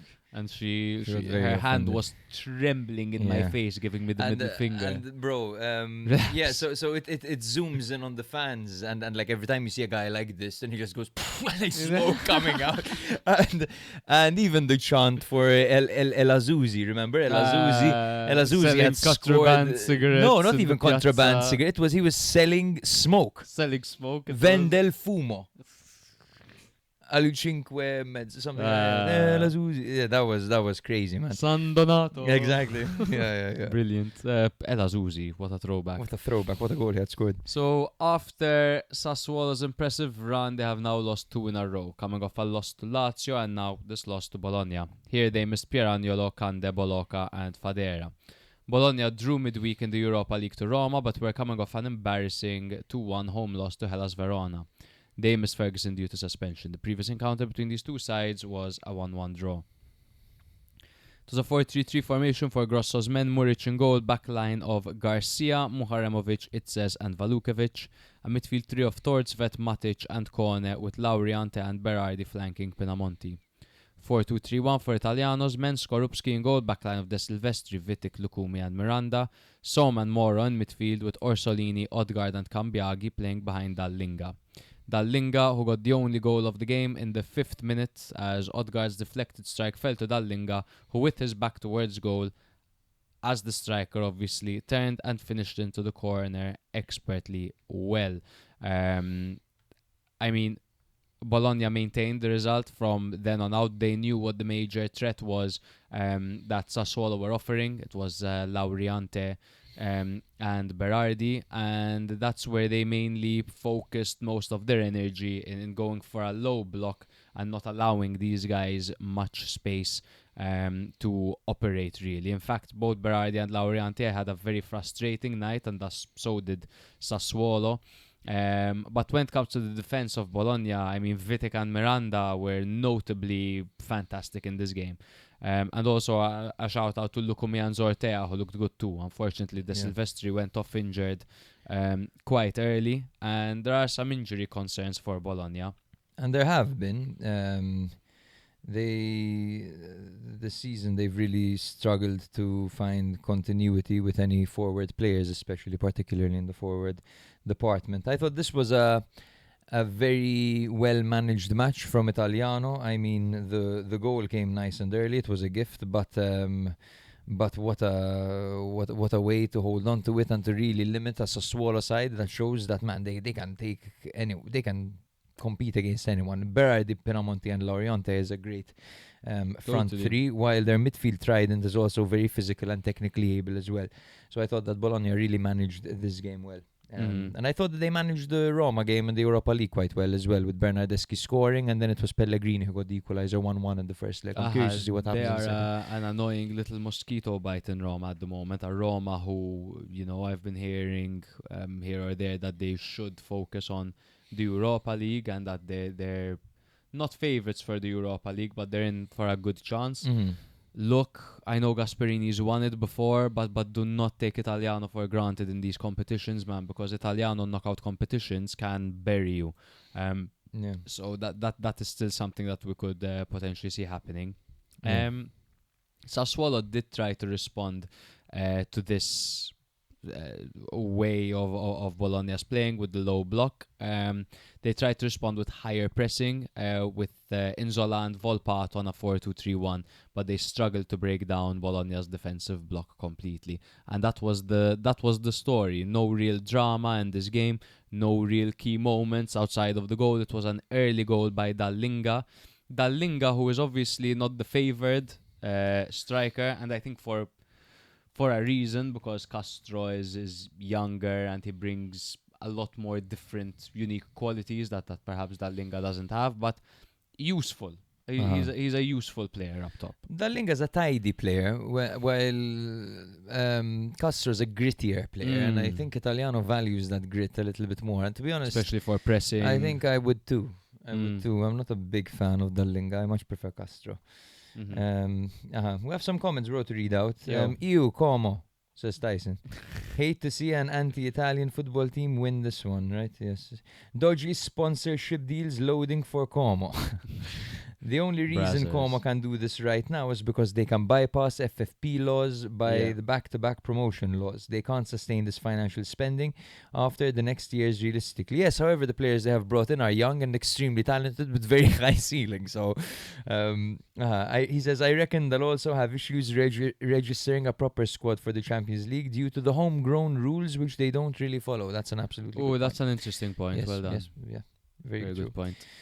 Yes, brother, shall we? Yes, Bologna find themselves in 8th place on 42 points, very identical to where they were at last season as well. They finished 9th last season. So 8th on 42 points, while Sassuolo are in 10th on 38 points.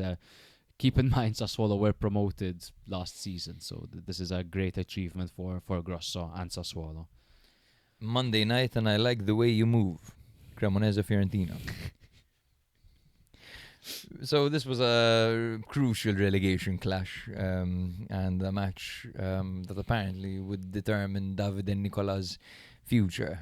I like the Cremonese management. They're like, you know what? Once we're in the relegation pool, then we'll sack him. Exactly. Like once we can get the best out of him because he's a relegation hustler. Yeah, that's sack him. That's the Malta way.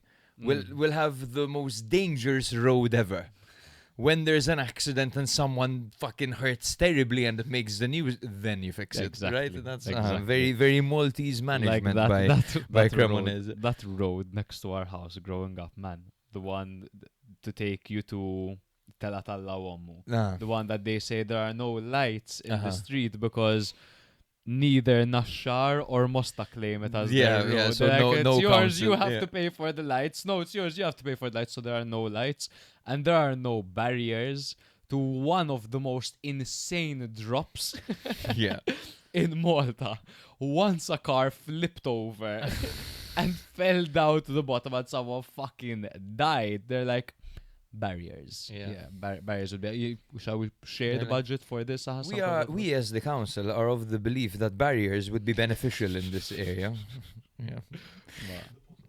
Like the potholes in Sliema. Yes, the potholes in Once Sliema. Matt gets a puncture, no one does anything about it. Exactly. You know, now Waze tells me pothole coming up. Thank you, Waze. I know, my whole country is full of them. But anyway. Yes, Malta's great. I don't fucking think we're shitting on it. We love our country. Forza Malta. Forza Malta. Viva Malta. And fucking Luxembourg. Let's smash them. No, not fuck Luxembourg. We love Luxembourg. But those 11 men are getting fucking all 5'7" of all of us. Anyway. Monday night, and I like the way you move. Cremonese Fiorentina. So yes, 4-1 for Fiorentina away from home, which did see Davide and Nicola getting the sack. For Fiorentina, it was David De Gea on goal in their 4-3-3 formation, with Gosens, Ranieri, Pongracic and Dodo at the back, Brescianini, Fagioli and Mandragora in the middle, with Goodmanson on the left, Parisi on the right, and Piccoli starting up front ahead of Moise Keane, who has been out recently, but I believe has been fit for, or was fit for this one. For Cremonese, it was Audero on goal in their 3-5-2 formation with Ceccherini, Foligno and Luperto at the back. Barbieri was on the right with Mussolini on the left. Yes, he is related to him. Thorsby, Bondo and Male were in the middle with Bonazzoli and Juric starting together up front as Vardy dropped out of this one with a last-minute injury. Now, after an early scare where David De Gea was forced into a great save, Fiorentina took control. And it was actually Parisi who opened the scoring in the 25th minute, deflecting a shot of Mussolini. He did a great effort to set up to create this chance. And then Piccoli scored in the 32nd minute. He went in behind and finished clinically. He was set up by Gosens. Dodo went on to score a brilliant solo goal from deep in the 49th minute, where he dropped Mussolini harder than King Victor Emmanuel III and the fascist Grand Council did back in the day. Like Mussolini hit the that long ground. ago, bro. Yeah. King whatever. No, I had to Google it. I literally Googled who overthrew Mussolini. But anyway. Cremonese briefly responded through David Okereke. Oh wow, it is actually King Victor Emmanuel III. I'm telling you, bro. Okereke, I haven't heard that name in a while, bro. He scored in the 57th for Cremonese, did his celebration. He's got two celebrations. He's got this, the classic, and then he does a little A with his hand. And what do you think the A stands for? Arson. Arson, I think it stands for anarchy. But anyway.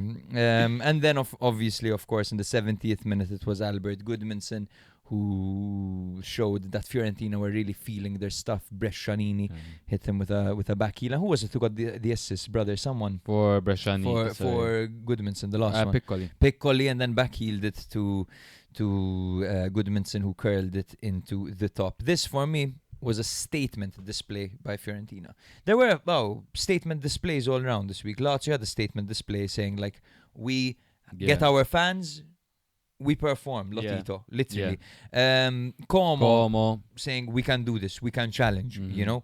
And Fiorentina here is literally saying, hey, we're not like you.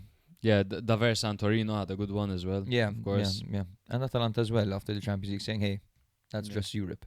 Exactly. But anyway, bro, I thought that this was a really, really good game for Fiorentina. I thought it was interesting that they played Dodo and Parisi on the same side. I thought they caused a lot of problems for Mussolini.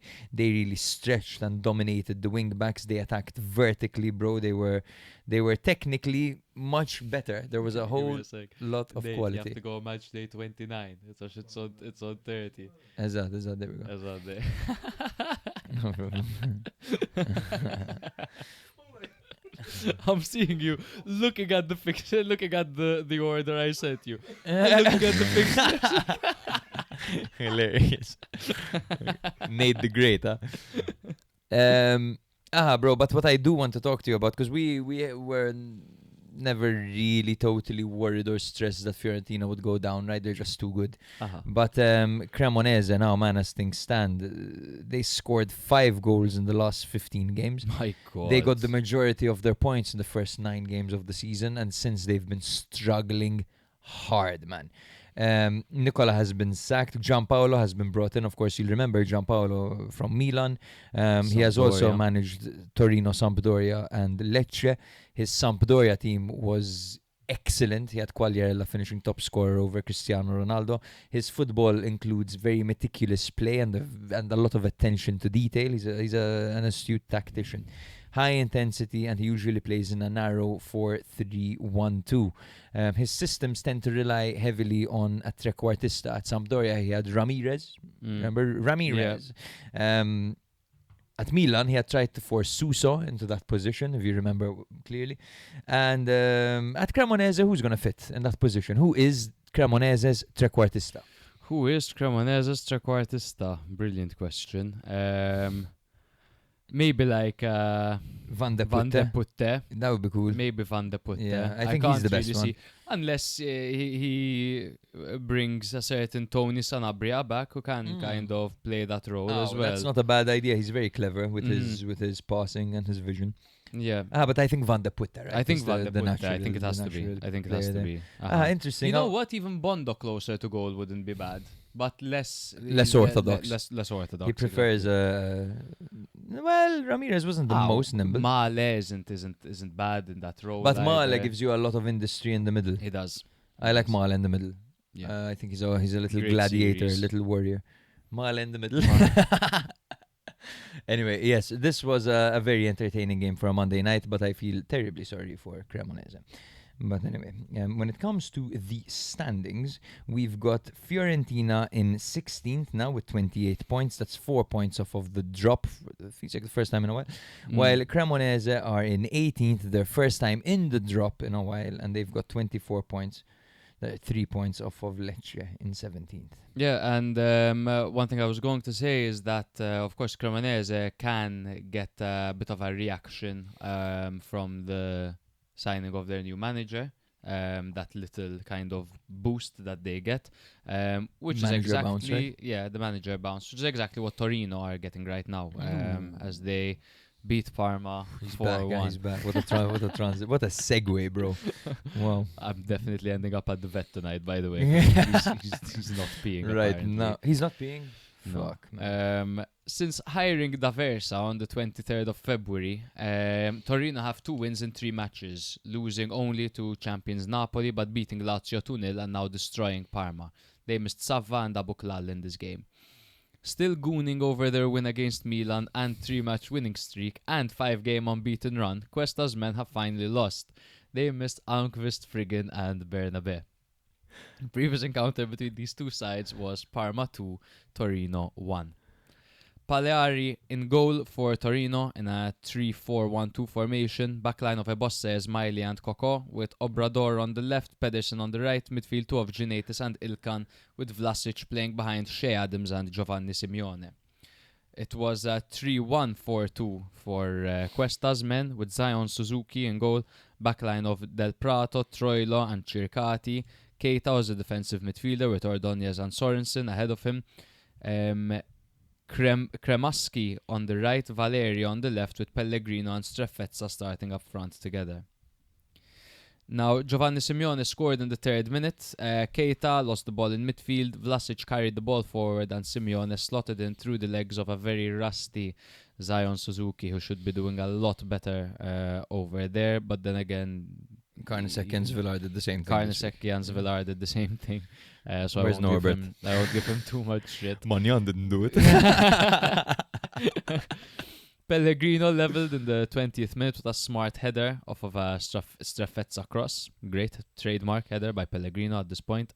And then the second half, 2 minutes, changed the game completely. In the 54th minute, Ilkan slid in after a perfect low cross shot by Shea Adams, his first goal in Serie A. In the 56th minute, Adams played through Simeone perfectly. Simeone's volley hit the crossbar and the ball ricocheted off of Keita and into his own net for another Keita blunder, unfortunately. Parma were unable to regroup. Torino completely dominated with fast transitions via Vlasic, Adams and Simeone, and then Zapata came on and scored in injury time with a powerful shot from distance, marking his 3rd goal of the season. So what we saw over here, bro, in the first half was 2 sides that were relatively level. None of them were really creating any chances that were out of the ordinary. You see a Parma that were obviously relying on set pieces, crosses, etc. While Torino were playing the ball around, trying to keep possession, but weren't really inventing much. But at halftime, there was a change made by D'Aversa, which led to Torino coming out a lot sharper and faster in attack. And they shifted their focus to quick transitions and overloads through the Vlasic, Adams and Simeone triangle. It sounds like some kind of Bermuda triangle. The Vlasic, Adams, Simeone triangle. Bro, I have a... Wait, sorry, finish your point. They pressed higher in midfield, exploited Parma's fatigued fullbacks, and aimed to score immediately after the break. The changes paid off instantly. Ilkan's goal and Keita's own goal within minutes set the tone, giving Torino control of space, tempo, and ultimately the match. Where do you see Vlasic next season if he were to leave? Because I think this season he's really carried Torino, man, in a season where they really didn't carry themselves in any glory whatsoever. But Vlasic was a constant, and every game I watch Torino, it seems like he is the best performer and the real leader of this team. And he's 28 years old, man, and it feels like this season he's really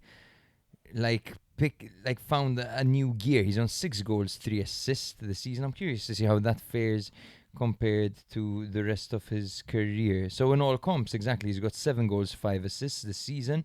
Wow. His best in Italy. His best season in Italy so far. Wow. Yes, he's just getting better and better. Last season he had 5 goals, 4 assists. This season 7-5. So where do you envision a player like Vlasic? Man, what's his level? He's certainly better than Torino. Right? He can do a Bologna. Yeah, He can do that's a an Bologna. interesting one, like Odegaard in that pocket. Exactly. Yeah. He can That's do a a good Bologna. shout. I don't think he'll go any higher than that. Look, I think if he goes to Atalanta, he'll do a job. I think Atalanta will find a way to use utilize him. someone like Vlasic. Atalanta, Bologna, Lazio. I'm talking that now I'm level. pushing it a bit. You know what I mean? Bologna is what I would say. But what's he lacking? What's he lacking to get him there? Continuity. Right. A bit injury prone at times, and he's capable of disappearing. We've seen it in the past. But it's usually the case when the whole team disappears. But interesting. Yes, I think that will be very telling, his next step, because then if he goes to Bologna and tears it up there, then you're like, okay, it turns out maybe the team was holding him back. My question is, where do you see Shea Adams, bro, next season? I think Shea, man, is such a smart player. He's got a brain on him, actually. His decision making in the final third is better than most, man. Really smart in the final third. How much weight to put on a ball, whether it's a high cross or a low cross. Should I drive it? Should I shoot? Should I pass? I think with Adams, it's once again a similar situation, bro, because he's a striker whose mental attributes are excellent. He's so concentrated, and his vision is great, and his passing is good, and he can really find that split second to take a shot. But then when it comes to like the physical aspects, like he's lacking a little bit of height, he's lacking speed, he's lacking strength.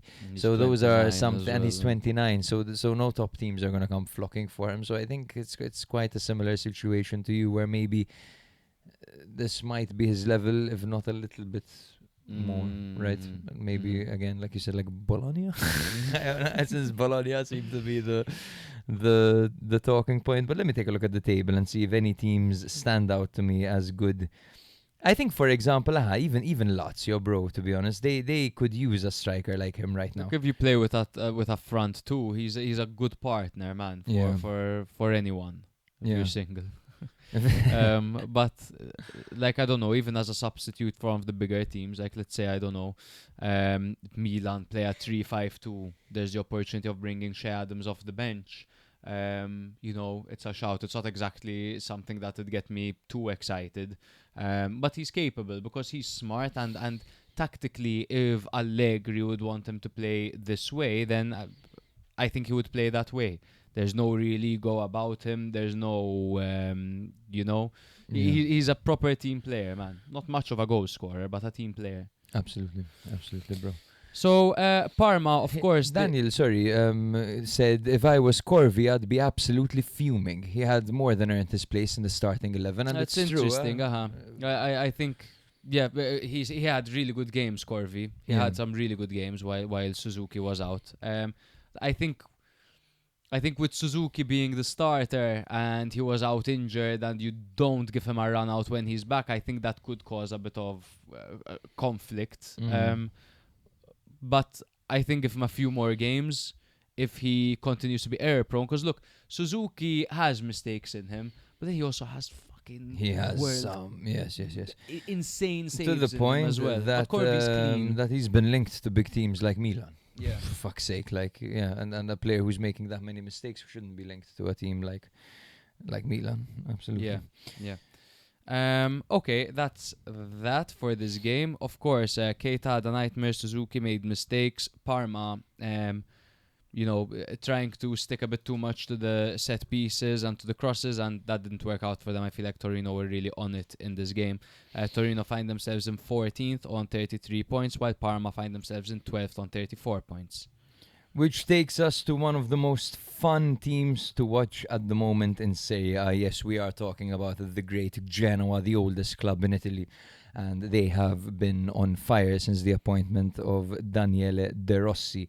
They beat Hellas Verona convincingly 2-0 away from home. Huge steps towards their safety, even though it wasn't really in doubt, especially towards the more recent part of the season.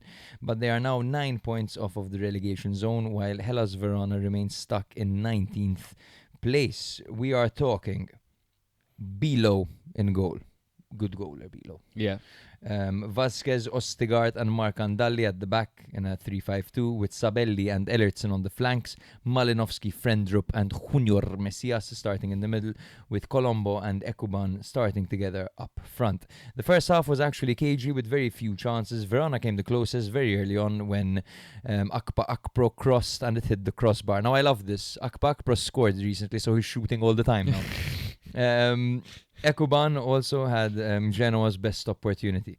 Now, the game turned after halftime when Vitinha came off the bench and scored with his first touch in the 61st minute. And oh, what a first touch it was, bro. He took control of the ball, hit the ground, got up and just spanked it from miles out. Didn't even go into the top corner. It went over the goalkeeper just underneath the like crossbar. Wow, man, right? What a shot. What a shot. What a shot. Brilliant. Montepò was a little bit off his line and he made him look like an idiot, to be honest. And then Genoa sealed the win in the 87th minute when Ostigard's powerful header went into the back of the net from Aaron Martin's free kick. Now we're talking about the header of a striker, man. Yeah. Ostigard, that goal, man, is such a hard goal to score. It looks way easier than it is. Literally perfect movement and a perfect header. And now, what's he on, man? He scored five goals this season. That's pretty good, man. Great for a centre back. And Daniele De Rossi said we can utilize him as a striker essentially in set pieces. I don't think Napoli knew he had this in his locker, man. Yeah, because otherwise they wouldn't have let him go so quick. Fair, but he does leave a bit to be desired sometimes defensively. Not always. I think with Vasquez partnering him, they actually complement each other quite a bit. Yeah. Right? Mm-hmm. But great header, man. Great header. Such a good header.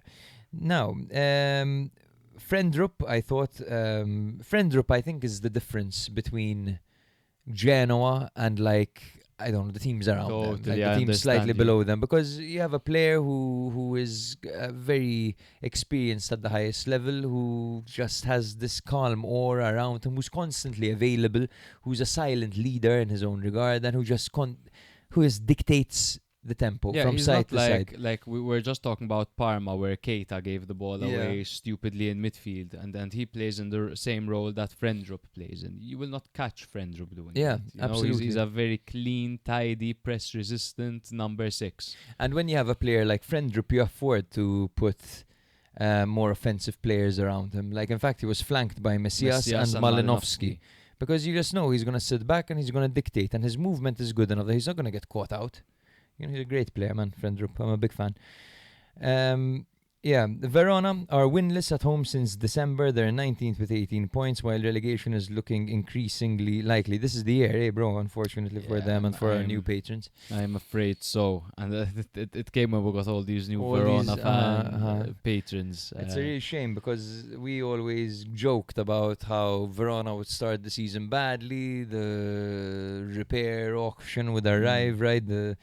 The winter market, and they just bring in a bunch of new gens and end up surviving and selling the new gens for 20 million a pop. And this season it did not happen. When in a season where they actually looked better off going into it than they did in previous seasons. I like them at the start, man, with Joe Vane and Orban, Unai Nunez at the back. But at this point they're 9 points behind Lecce. That is not where you want to be, man. 9 points behind Lecce.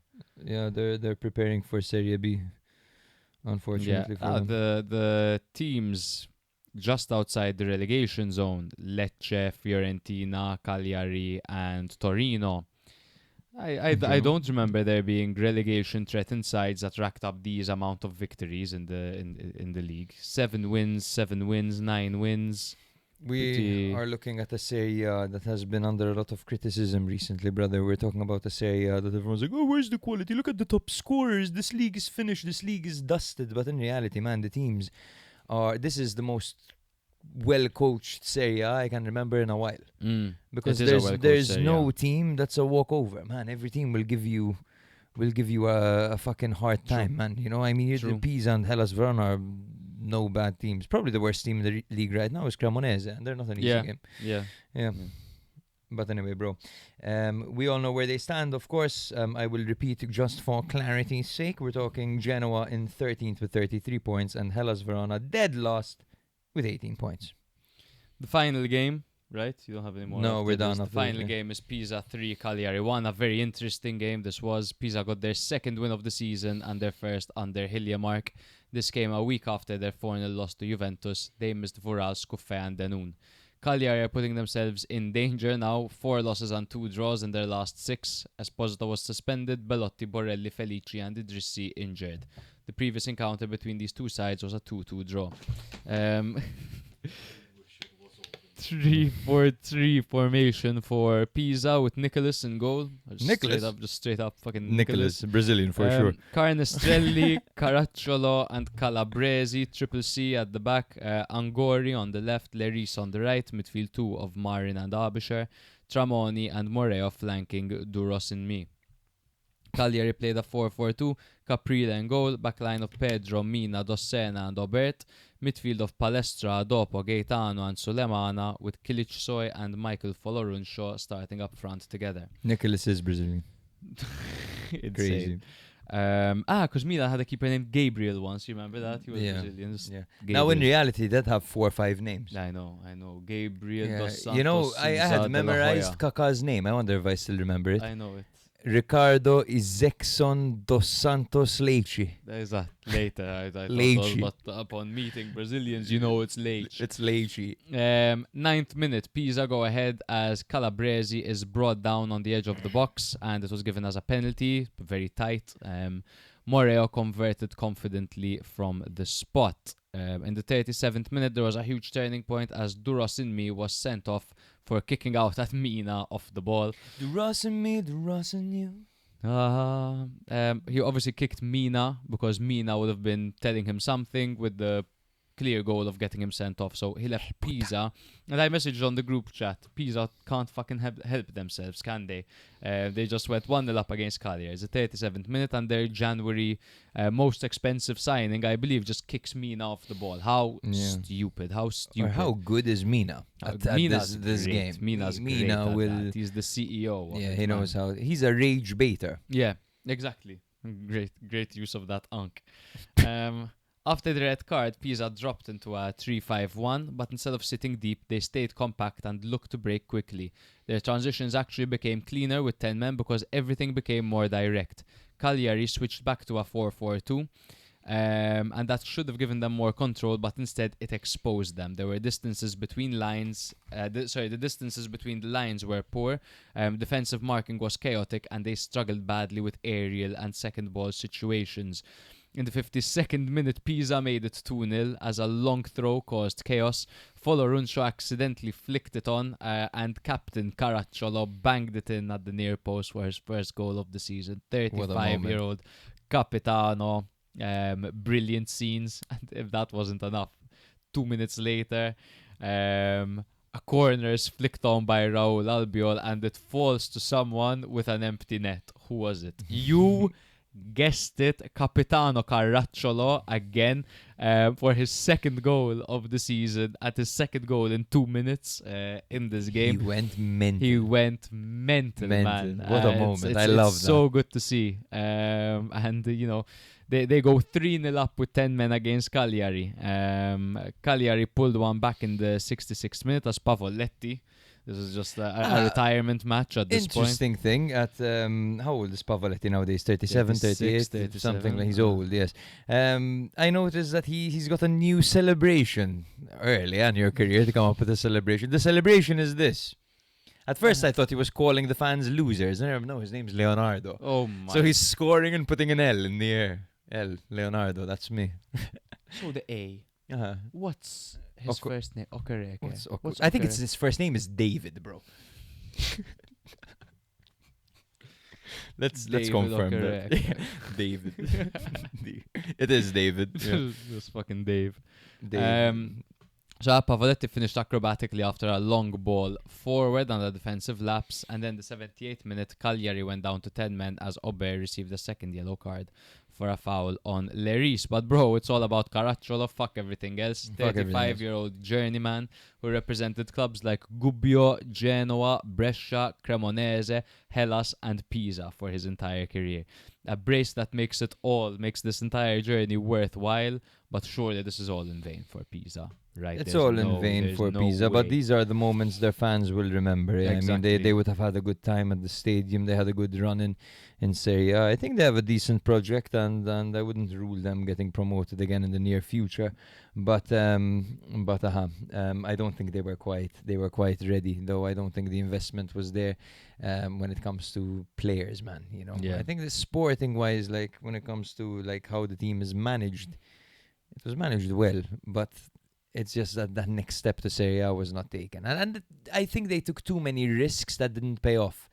Stengs was just unfortunate. Yeah. We've been through this, you know, Quadrado and Zola. They bought a lot of players who just can't give you a good performance consistently. And their team has a good foundation. And if you just add a few quality pieces, a few nice pieces around them, man, like, you know, like, for example, Moreo is a nice player. Yeah. But Moreo alone isn't enough, you know what I mean? No.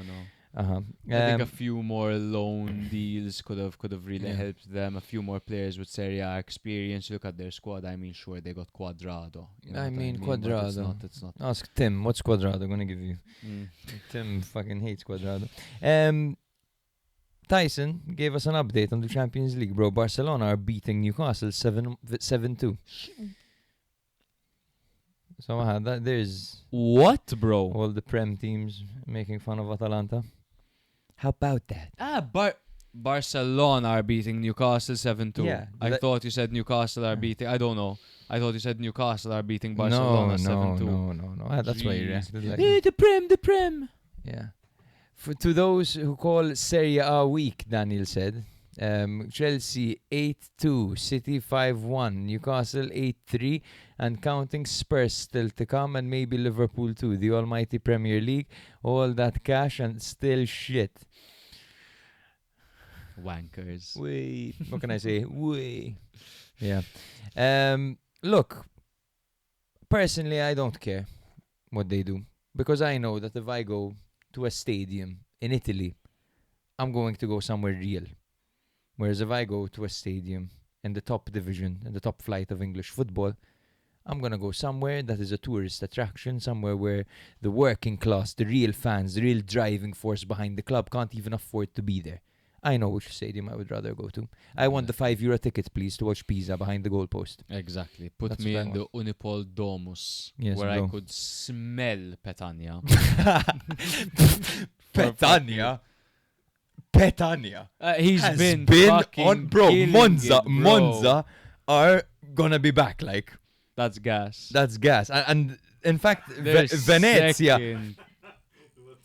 clipping that one for socials. Engagement hate. Yes, fuck My it. guy. Do it. My guy. So Venezia are first in Serie B with 67 points, while Monza are second with 64th, Frosinone in third with 62.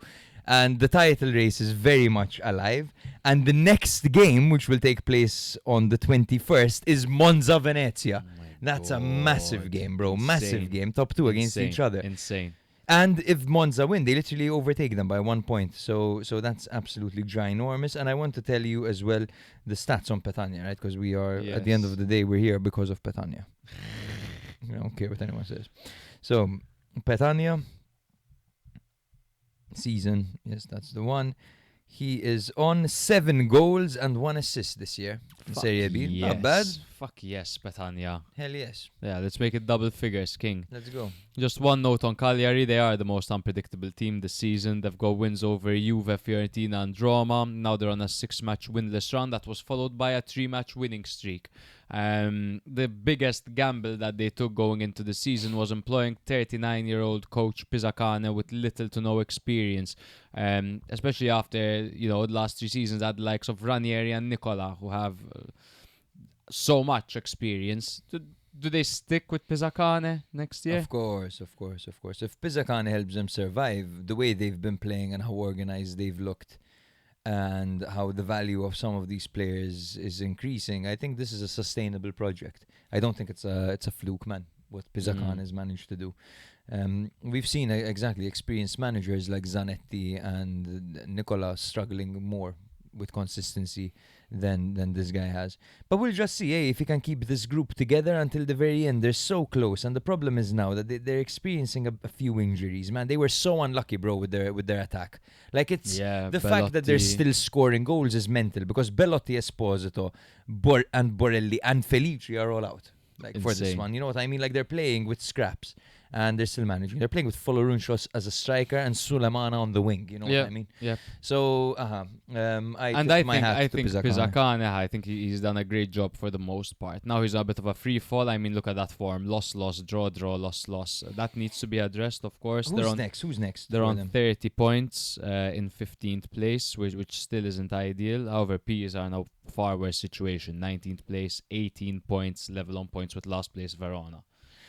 Absolutely, Patrick. You wanted to see who's next for Cagliari. So Cagliari up soon. Next have Napoli and then Sassuolo, then Cremonese. Okay, so they still have to play. Okay, Atalanta, Bologna. Bro. What? It's a tough run-in. It's a very tough run-in. Napoli, Sassuolo, Cremonese, Inter, Atalanta, Bologna, Udinese, Torino, Milan. That's gosh. Okay, we'll see. Let's do a Fantasy League update. Let's do the prediction series and we'll we call it can a night. Bounce. Yes, so when it comes to fantasy football, Choke Me Maxi is still in first, of course. I can't see the number, bro. Can you zoom in a bit? Oh, I'm going to open it up here. Oh, yeah, that's better. 2159. 2159.5 points for Allen across the season. That's massive. Brother, do you think you can catch him? You are in second. Zanetti's asshole over there. Closer to third. Is your team very different to his? No, it's very similar. It's similar. I think he has Indica. That's different to me. And then he got a goal recently. Yeah. No, I think Allen takes it. I'm 19.5 points behind him, and I'm only 8.5 points ahead of David. So it's, Daniel. So it's tough, eh? Me still in 10th. That Torino / Udinese spot. That's me. Yes. Or the Sassuolo spot. Cesco's doing quite well, fourth. Cesco's doing well in all the Fantas. It's true. He's finally having a season. Gym City Life, 12th. Yes. But Sarah's dropped out of sight, huh? She has dropped out of sight. So that's when what it comes to the best weeks. You can't rely on stats only, love. You have to feel it. When it comes to the best weeks, David had the best week with 77.5. Of course, Lotito Vendere Vattene. Gym City Life, Kurt Sultana with 76.5 points. Muhahaha Removic, 75 with Pablo. Cortomuso Norbert, 74.5. Matthias had the same points. Tadej, your love, tomorrow the world. I'm not quite sure what you're doing there, but I have to admit, brother. That's hilarious. Tadej, I remember Tadej. Remember Tadej? Yes. What an interesting face he had.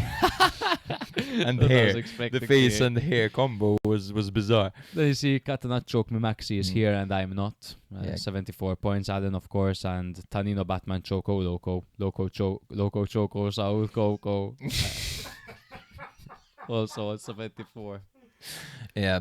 Shall we do this prediction stuff, man? Let's do this. It's been a while. So it has been. So as it stands right now, I am winning 7-4. 7-4, yeah. 7.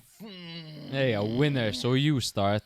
Let me make sure this is the correct. No, bro, but ladies first. Oh, yo.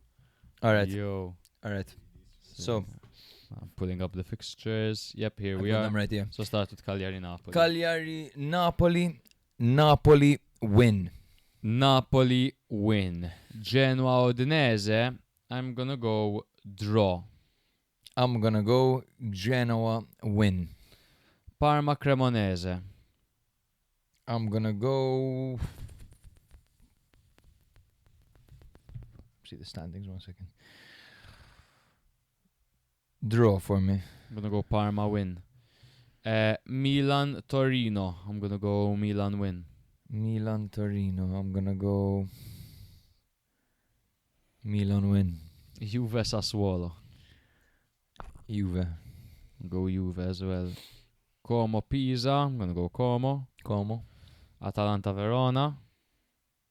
Atalanta. Bologna Lazio. I'm going to go for a draw.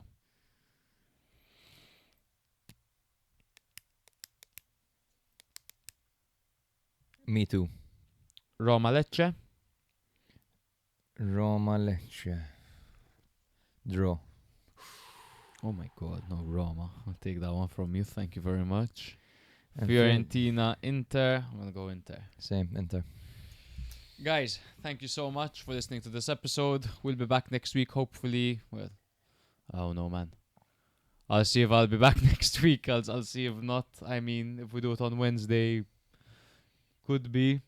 But it's looking like I'm back at the vet tonight. So if he has a... Yeah. So if he has a catheter in, that's the problem. Will they put another... We can talk about this off air. They will put another catheter in him. We'll see. Anyway, we'll talk about it off air. Same time next week.